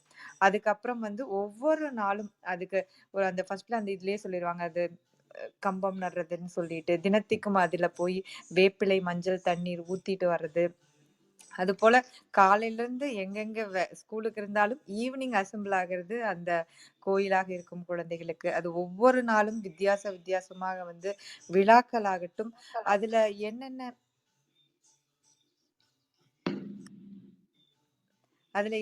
விஷயங்கள் இருக்குன்னா, அப்ப வந்து எல்லாமே ரொம்ப சாதாரணமாக இருந்தது. போனோம், நம்ம வந்து விளையாண்டோம் அப்படிங்கிற மாதிரி விளையாண்டோம். நிறைய விழாக்கள் போட்டிகள் வச்சாங்க, நிறைய கலை நிகழ்ச்சிகள் வச்சாங்க. அது மாதிரி மட்டும்தான் இருந்தது. ஆனா இப்ப திரும்பி பார்த்தா அந்த பசுமை நிறைந்த நினைவுகள் வந்து நம்ம குழந்தைகளுக்கு வந்து கிடைக்கல அப்படிங்கிற அந்த ஏக்கமும், எந்த அளவுக்கு நம்மளுக்கு கிடைச்சிருக்குங்கிற ஒரு மன மகிழ்ச்சியும் இருக்கு. அது முக்கியமா அந்த மஞ்சள் தண்ணீர் ஊத்தி விளையாடுறதுன்னு, அது வந்து முடிந்த முறை பையன் அந்த மாதிரின்னு சொல்லுவாங்க. இல்லைன்னா அந்த ஊர்ல யாராவது போனா கூட, இல்ல எங்க ஊர்ல நோம்பி சாட்டி இருக்கு, இன்னைக்கு மஞ்சள் நீர், அதனால கொஞ்சமாவது அவங்க ஒயிட் வேட்டியா இருந்தாலும் கொஞ்சம் சைட்ல கொஞ்சம் நினைச்சு விட்டு அந்த மாதிரி விழா வந்து யாரு சொந்த பந்தம் அதுக்கு மேல வந்து ஒரு கொண்டாடினது தான் அந்த காலத்துல இருந்த விழாக்களும் சரி. அதே போல அந்த கோடை இதுல வந்து இந்த கூழ் கொடுக்கறது அப்படிங்கறத பத்தி சொன்னாங்க. அது கூழாகட்டும், இனிப்பு பொங்கல் ஆகட்டும், அது எந்த விஷயமா இருந்தாலும் இவங்க அமிதா சொன்ன மாதிரிதான், அதே சாம்பார் நம்ம பிணைஞ்சு சாப்பிட்டா ஒரு டேஸ்ட், அம்மா கையில கொடுத்தா ஒரு டேஸ்ட் அப்படிங்கிற அதே போலதான் நம்ம எத்தனை நெய் ஊத்தி எத்தனை இது செஞ்சு என்ன செஞ்சாலும் கோயில்ல கிடைக்கிற எந்த பிரசாதத்தோட சுவை வந்து எதுலையுமே வராது. அது அந்த அது வந்து எல்லாத்துக்குமே அது தெரியும். அது எந்தெந்த கோயில் எந்தெந்த இதுன்னு அதெல்லாம் போய் வாங்கி சாப்பிட்டது அப்படிங்கறதெல்லாம் பார்த்தா அப்பெல்லாம் வந்து ஒரு கூச்சமாவே இருக்காது. எல்லாரும் நீட்டி சாப்பிடுறது. இப்ப என்னமோ போய் லைன்ல நின்னு அப்படியே அது ஒரு விஷயமா குழந்தைகள் பாக்குற மாதிரி ஆயிடுச்சு. அது போல நிறைய விஷயங்கள் வந்து பகிர்ந்துக்கிட்டாங்க. ஒரு விழாக்கள் அப்படின்னா ஏன் விழாக்கள் வந்து நம்மளுக்கு தேவை அப்படிங்கிறதும் சரி, அதே போல நெசவு தொழில் செய்யறவங்களுக்கு அது மாதிரி எந்த அளவுக்கு நம்ம உதவணும், எல்லாருமே வந்து நம்ம பெருசா வந்து ஒரு பவர் லூப் அந்த மாதிரி இருக்கிற விஷயங்களே வந்து இதுவும் வாங்குங்க அப்படின்னு சொல்லி சொன்னாங்க. நிறைய கல்லூரிகளும் சரி, நிறைய பேர் அதுக்கும் ஒரு விழிப்புணர்வு இருக்கு. நிறைய பேர் வந்து நான் இல்ல கைத்தறி ஆடைகள் தான் போடுவேன் அப்படிங்கிற நிறைய மக்களும் வந்து இப்ப இருக்காங்க. அதே போல மண்பானை சமையல்ங்கிறதும் முதல்ல இருந்ததை விட இப்போ வந்து நிச்சயமா தமிழ்நாட்டுல வந்து ஒரு விழிப்புணர்வும் சரி, அதோடைய பயன்பாடும் சரி அதிகமாயிட்டே வருது. ரொம்ப ரொம்ப மகிழ்ச்சி அமிதா. உங்களுடைய வயது குறைவாக இருந்தாலும் எந்த அளவுக்கு வந்து நீங்க ரசிச்சு அந்த கோடை விழாக்களை கொண்டாடினதும் சரி, அது சும்மா ஒரு கொண்டாட்டம் மட்டும் ஆகாம மற்றவங்களுக்கு எப்படி வாழ்வாதாரத்தை வந்து நம்ம அதிகரித்து கொடுக்கணும், அது நிறைய விஷயங்கள் உங்களுடைய பார்வை வந்து ரொம்ப சிறப்பாக இருந்தது. மிக்க நன்றி அனைவருக்கும். நன்றிங்க ரேவதி. நிறைய கருத்துக்கள் பகிர்ந்துக்கிட்டீங்க. அந்த நம்ம ஊர்ல அந்த திருவிழால தான் சொல்லப்போனா அந்த ராட்டினம் போடுறது, அந்த மாதிரி நிகழ்ச்சி எல்லாம் நம்ம டவுனுக்கு போனாதான் பார்க்க முடியுமாங்க. ரொம்ப தூரம் போகணும், கோயம்புத்தூர் வரைக்கும் போகணும். இந்த மாதிரி ஒவ்வொருத்தருக்கும் ரொம்ப தூரம் போனாதான் அந்த மாதிரியான விளையாட்டுகள் விளையாடுறதா இருக்கட்டும், அந்த மாதிரி பொருட்கள் வாங்குறது, இந்த மாதிரி விஷயங்களும் அந்த சமயத்துல நிறைய நம்ம வாங்குறது முடியும். லட்சக்கணக்கான பேரை ஒரே சமயத்துல பார்க்கறதுக்கான வாய்ப்பு இது எல்லாமே கிடைக்கும். உங்கள் அன்பான வாழ்த்துக்களுக்கு மிக்க நன்றிங்க ரேவதி. வேல் வணக்கம், நீங்க பேசலாம். இனிய காலை வணக்கம் அனைவருக்கும். வாய்ப்பிற்கு நன்றி. தலைப்பு வந்து கோடை விழா மண் வாசனை. இன்னைக்கு அவங்க காலையிலே வந்து நிறைய கவிதை, அதுவும் பட்டாம்பூச்சி விற்பன் முத்துக்குமாரோட கவிதைகளா இருக்கட்டும், அவங்களோட கவிதைகளோட அந்த நிகழ்வை எடுத்துட்டு போனது வந்து இன்னும் ரொம்ப சிறப்பா இருந்துச்சு. கோடை விழா, அழகான கிராமம், வெள்ளந்தி மனிதர்கள், அதை பத்தி நிறைய சொன்னாங்க. சொன்னது மட்டும் இல்லாம வந்து எங்கேயோ இருந்து நம்ம வந்து ஒரு தொழில் சார்ந்து வேற எங்கேயோ சார்ந்து நம்ம வந்து வெளியே வந்துட்டோம். வந்ததுக்கப்புறம் இந்த கிராம மக்களுக்கான வாழ்வுக்காக நம்ம என்ன பண்றோம் அப்படின்ற ஒரு கேள்வியோட இந்த நிகழ்வு வந்து அவங்க நிறைவு செஞ்சது வந்து ரொம்ப சிறப்பா இருந்துச்சு. முடிஞ்ச அளவுக்கு ஏதாச்சும் ஒரு விதத்துல வந்து அந்த மனிதர்கள் வந்து வாழ்க்கை தரம் முன்னேறதுக்கு வந்து நம்ம நிச்சயமா நம்மளோட பங்களிப்பு இருக்கணும் அப்படின்றத வந்து ரொம்ப அழகா எடுத்துரைச்சாங்க. இன்று நாளை பிறந்தநாள் கொண்டாடும் கவிதாயினி அமுதா இளங்கோவன் அவங்களுக்கு வந்து மனமார்ந்த பிறந்தநாள் நல்வாழ்த்துக்கள். பிரிட்டோன்னா நிர்மலா தேவி அக்கா அவங்களுக்கு வந்து பாத்தீங்கன்னா இன்று 18வது திருமண நாள். அவங்களுக்கும் திருமண நாள் நல்வாழ்த்துக்கள். வாய்ப்பிற்கு நன்றி. நன்றிங்க வேல், உங்கள் அன்பான வாழ்த்துக்களுக்கு மிக்க நன்றி. ஆனந்த்குமார் சார் வணக்கம், நீங்க பேசலாம். அனைவருக்கும் சிறப்பு வணக்கம். இன்றைய நல்ல நாளில் அமிதா அவர்களுடைய பிறந்த நாள் இனிய நாளாக என்றென்றும் ஒரு ஆகச்சிறந்த நாளாக, பிறருக்கு பயன் தரக்கூடிய நாளாக இறையருள் வந்து அவர்கள் அருளட்டும். அதே போல் நமது சகோதரர்கள் ஆரோக்கிய பிரிட்டோ மற்றும் அவரது இல்லத்தரசி குடும்பத்தார் அனைவரும் மிக சீரும் சிறப்புமாக வாழ்வு பெற்றிட இன்றைய தளத்தின் மூலம் அடியனின் அன்பு வாழ்த்துக்கள். இப்போ நம்ம இதுல அமிதா அவர்களோட சப்ஜெக்ட் வந்து ரொம்ப இன்ட்ரெஸ்டான ஒரு சப்ஜெக்ட். அப்படியே ஒரு குழந்தை பருவத்திற்கு வந்து நம்மளை வந்து அப்படியே கொண்டு போயிருச்சு. மிக சிறப்பாக இருந்ததுங்க அந்த நடை எல்லாமே. இப்போ இதுல என்ன அப்படின்னா, இப்போ உண்மையிலே திருவிழானாலே சந்தோஷம் யாருக்குன்னா அந்த குழந்தை. என்ன காரணம் அப்படின்னா, முதலாவதாக வந்து அன்னைக்கு வந்து பார்த்து ஸ்கூல் வந்து இல்ல. ஸ்கூல் வந்து லீவு. அதுவே பாதி சந்தோஷம் குழந்தைகளுக்கு. நாங்களும் அப்ப அதான் அனுபவிச்சிருக்கிறோம். அப்புறம் 2வது பார்த்தேன்னா, புது துணி அப்பதான் கிடைக்கும். இப்ப மாதிரி வந்து எப்பவுமே நம்ம அப்படியே ஷாப்பிங் போலாம். ஒரு துணி எடுத்துறலாம் போலாம். அந்த மாரி இல்லாம, அந்த வருடத்திற்கு ஒரு ஒரு துணி. அந்த திருவிழா நாளுக்காக வெயிட் பண்ணி, நம்ம அத பார்த்து நம்ம அத போடுறோம். அப்புறம் 2வது பார்த்தோன்னா உடை.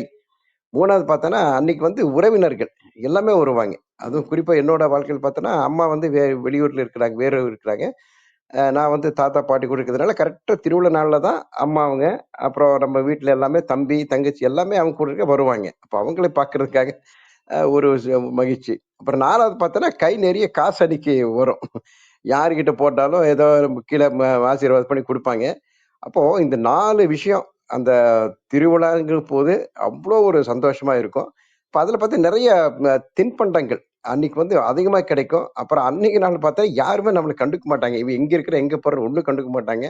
நம்ம எந்த இடத்துல, எந்த வீட்டுக்கு போனாலும், எந்த ஃப்ரெண்ட்ஸ் கூட போனாலும், நம்ம ஜாலியா ஒரு நல்ல ஒரு காற்று போல நம்ம வந்து இப்ப அந்த மாரி ஒரு நினைவுகள் வந்து நமக்கு வந்துட்டு இருக்கும். அப்புறம் இதுல என்ன கஷ்டப்படுறாங்கன்னா, அவங்க பேக்கிரவுண்ட் என்ன அப்படின்னா, இந்த வியாபாரிகளோடது. இப்ப எங்களுது வந்து வேற மலை மேல இருக்குது.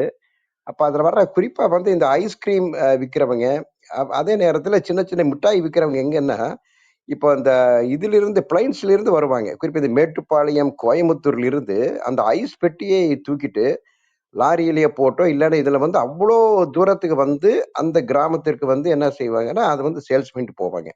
அதுல பாதி வந்து வர்ற வழியிலேயே வந்து வண்டியிலேயே அதுல வந்து என்ன ஆயிரும்னா, அந்த பெட்டி வந்து கவுந்துரும். ஏன்னா இந்த டவுன் வரைக்கும் தான் அந்த வேன் வரும். அந்த குடுக்குற அந்த லாரி வந்து பெட்டி தூக்கிட்டு வருவாங்க. அங்கிருந்து சைக்கிள்ல தான் வருவாங்க. ஏறக்குறைய 15-20 கிலோமீட்டர் வந்து அந்த ஒரு வியாபாரத்தை நம்பி ஒரு பெட்டி எடுத்துட்டு வர்றாங்க. வர்ற வழியில வந்து ஏதோ சின்ன சைக்கிள்ல வரும்போது இட தடுமாறி வந்து ஒரு தடவை பார்த்தோன்னா அந்த பெட்டியோட கீழே விழுந்து அங்க இருக்கிற அத்தனை ஐஸும் இதாகி அப்புறம் அவருக்கு கொஞ்சம் அடிபட்டு அப்புறம் நாங்க ஊர் மக்கள் நாங்க எல்லாம் போய் எடுத்துட்டு வந்து அப்ப வந்து பெட்டி கீழே விழுந்து ஐஸ் எல்லாம் வெளியில சிதறது.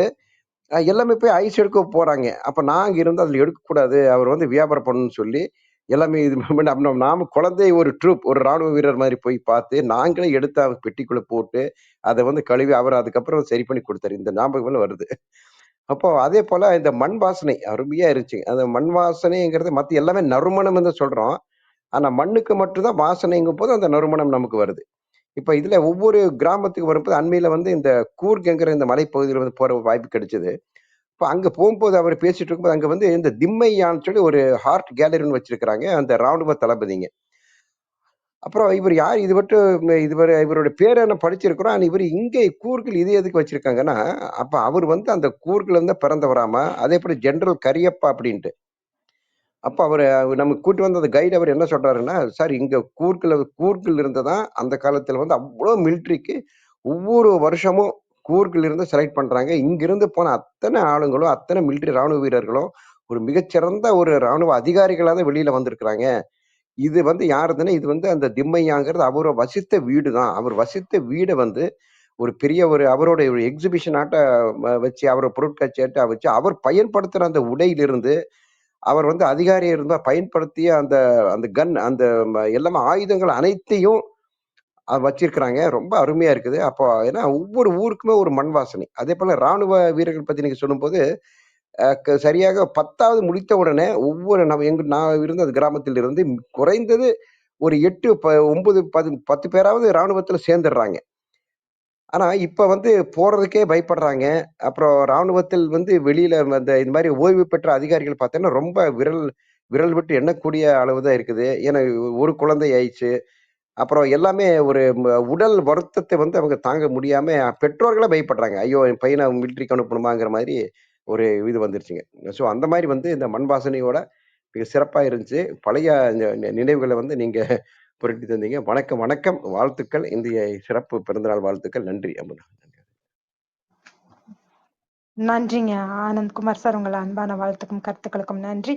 ஒரு சின்ன ஐஸ் வியாபாரி நம்ம ஒரு அப்போலாம் ஒரு 4 ரூ. 1 வாங்குற அந்த ஐஸ் வியாபாரிகள், அவங்களோட வாழ்க்கை எப்படி இருக்கும்? அதுவும் சாதாரணமா ஒரு ஊருக்குள்ள சின்ன ஊரு கிராமத்திலயோ, இல்ல ஒரு நகரத்திலயோ விக்கிறதுங்கிறது வேற. ஆனா மலை அப்படிங்கும்போது எல்லா பொருட்களுமே கொண்டு வர்றதுக்கா இருக்கட்டும், இல்ல விக்கிறது ஒரு சின்ன மளிகை கடை வச்சிருந்தா கூட அங்க எப்படி கொண்டு வர்றது, விக்கிறது இது எல்லாமே எவ்வளவு கஷ்டம் இருக்கும். ஒரு நாள் அந்த ஐஸ் வியாபாரிக்கான அந்த வருமானம் போயிருச்சு அப்படின்னா, ஒரு குடும்பத்தோட ஒரு ஒரு நாள் சாப்பாடே பாதிக்கப்படும். அந்த அளவுக்கு அதான் அவங்களோட வாழ்வாதாரம் அப்படிங்கிறது இருக்கும். அத பத்தி எல்லாம் பகிர்ந்துகிட்டதற்கு மிக்க நன்றிங்க சார். அருள் சேவியர் சார், வணக்கம். நீங்க பேசலாம். வணக்கம். வணக்கம்.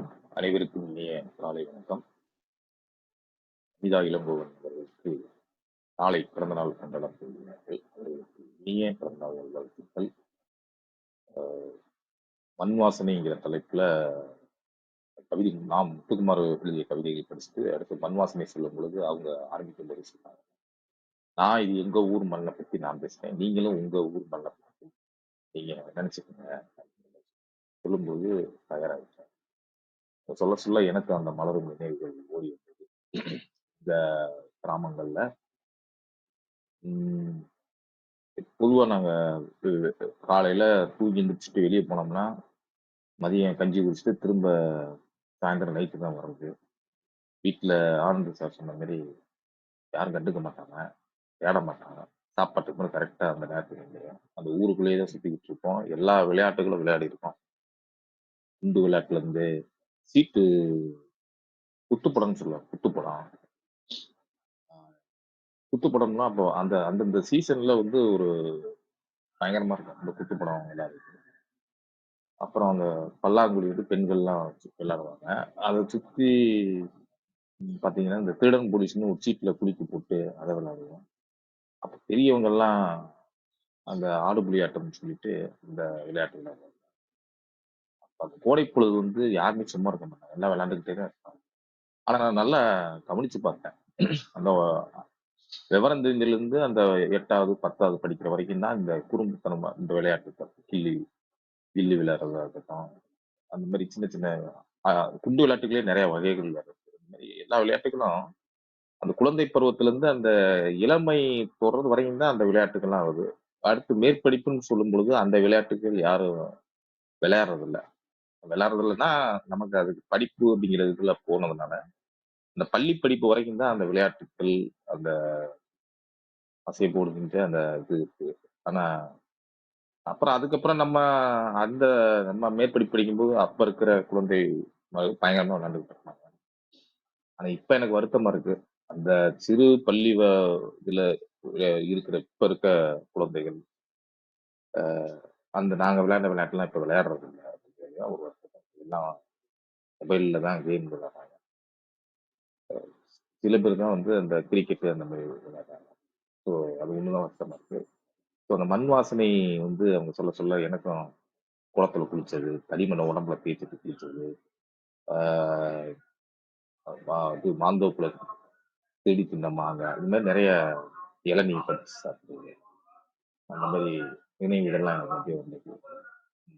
நன்றி நன்றி. இதுல ஒரு பெரிய அறிவியல் கண்டுபிடிப்பாட்டம் நானும் எனது நண்பனும் ரயில்வே ட்ராக்ல இரும்பை தூக்கி போட்டு அந்த ரயில் வரும்போது இரும்பை தூக்கி போட்டா அந்த இரும்பு வந்து காந்தமா மாறும்.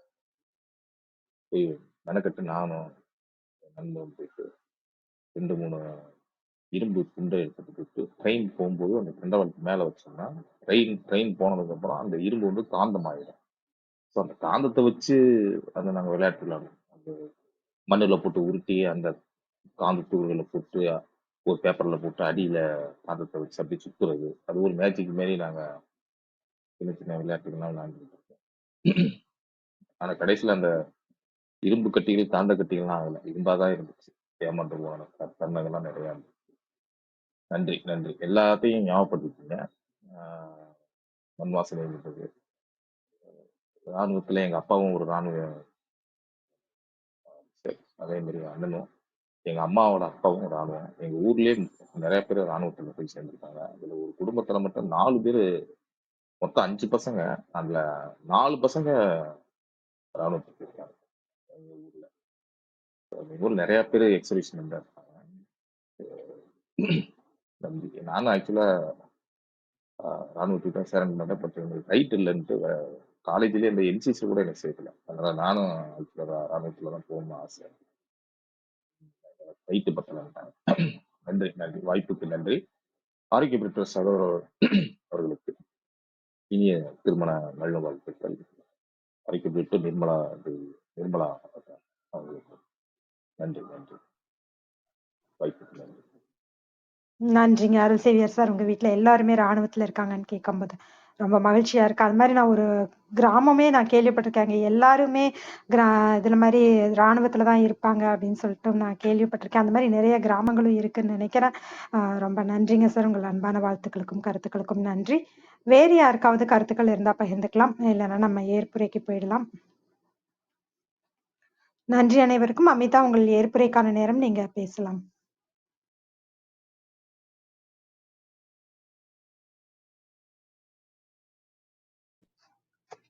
அமிதா இருக்கீங்களா? இருக்கிறேன்க்கா. இந்த நாள்ல பிறந்த நாள் வாழ்த்து சொன்ன எல்லாருக்குமே என்னுடைய மனம் நிறைந்த நன்றி. அப்புறம் ஆரோக்கியம் பெற்று அண்ணா மற்றும் அம்மாவுக்கு வந்து இனிய திருமண நாள் நல்வாழ்த்துக்கள்.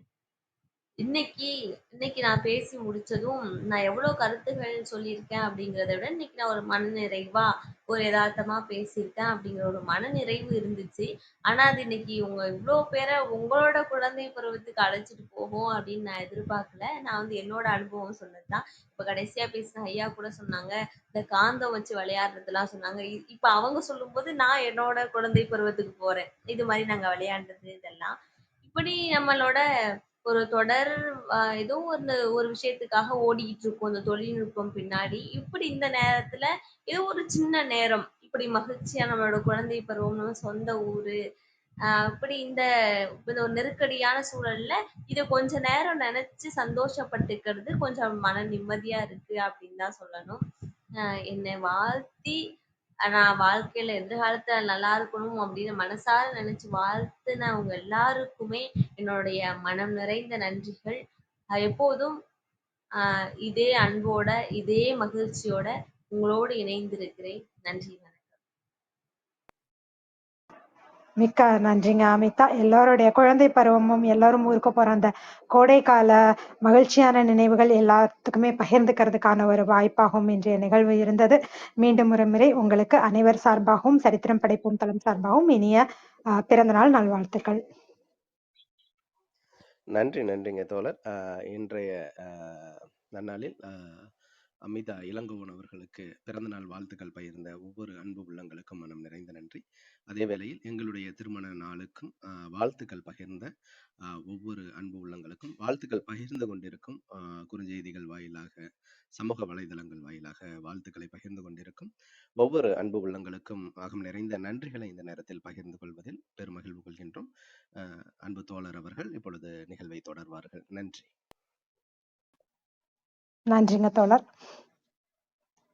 குறுஞ்செய்தி வாயிலாக தங்கள் வாழ்த்துக்களை பகிர்ந்து கொண்ட பவுலின், டேவிட், சரவணன் கண்ணா, சசிகலா அம்மா, ஆனந்த்குமார் சார் அனைவருக்குமே மிக்க நன்றி.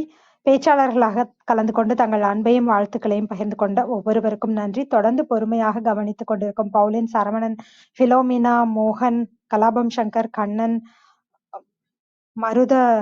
Maruthachalam, K, Revathi, P, Caroline, Siva, Mounika, Sukumar அனைவருக்கும் நன்றி. மறு ஒலிபரப்பு வாயிலாக கேட்கவிருக்கும் அனைவருக்கும் நன்றி. மீண்டும் நாளை காலை 6 மணிக்கு ஆரோக்கியம் அத்தியாவசியம் என்ற தலைப்பில் மன்னிக்கவும் ஆரோக்கியம் அத்தியாவசியம் என்ற தலைப்பில் மஞ்சு பார்கவி அவர்களின் சிறப்புரையில் கலந்து கொள்ள வேண்டும் என்று அனைவரையும் அன்போடு கேட்டுக்கொண்டு விடைபெற்றுக் கொள்கிறோம். அனைவருக்கும் நன்றி, அனைத்திற்கும் நன்றி, ஆண்டவனுக்கும் நன்றி. 5, 4, 3, 2, 1 நன்று.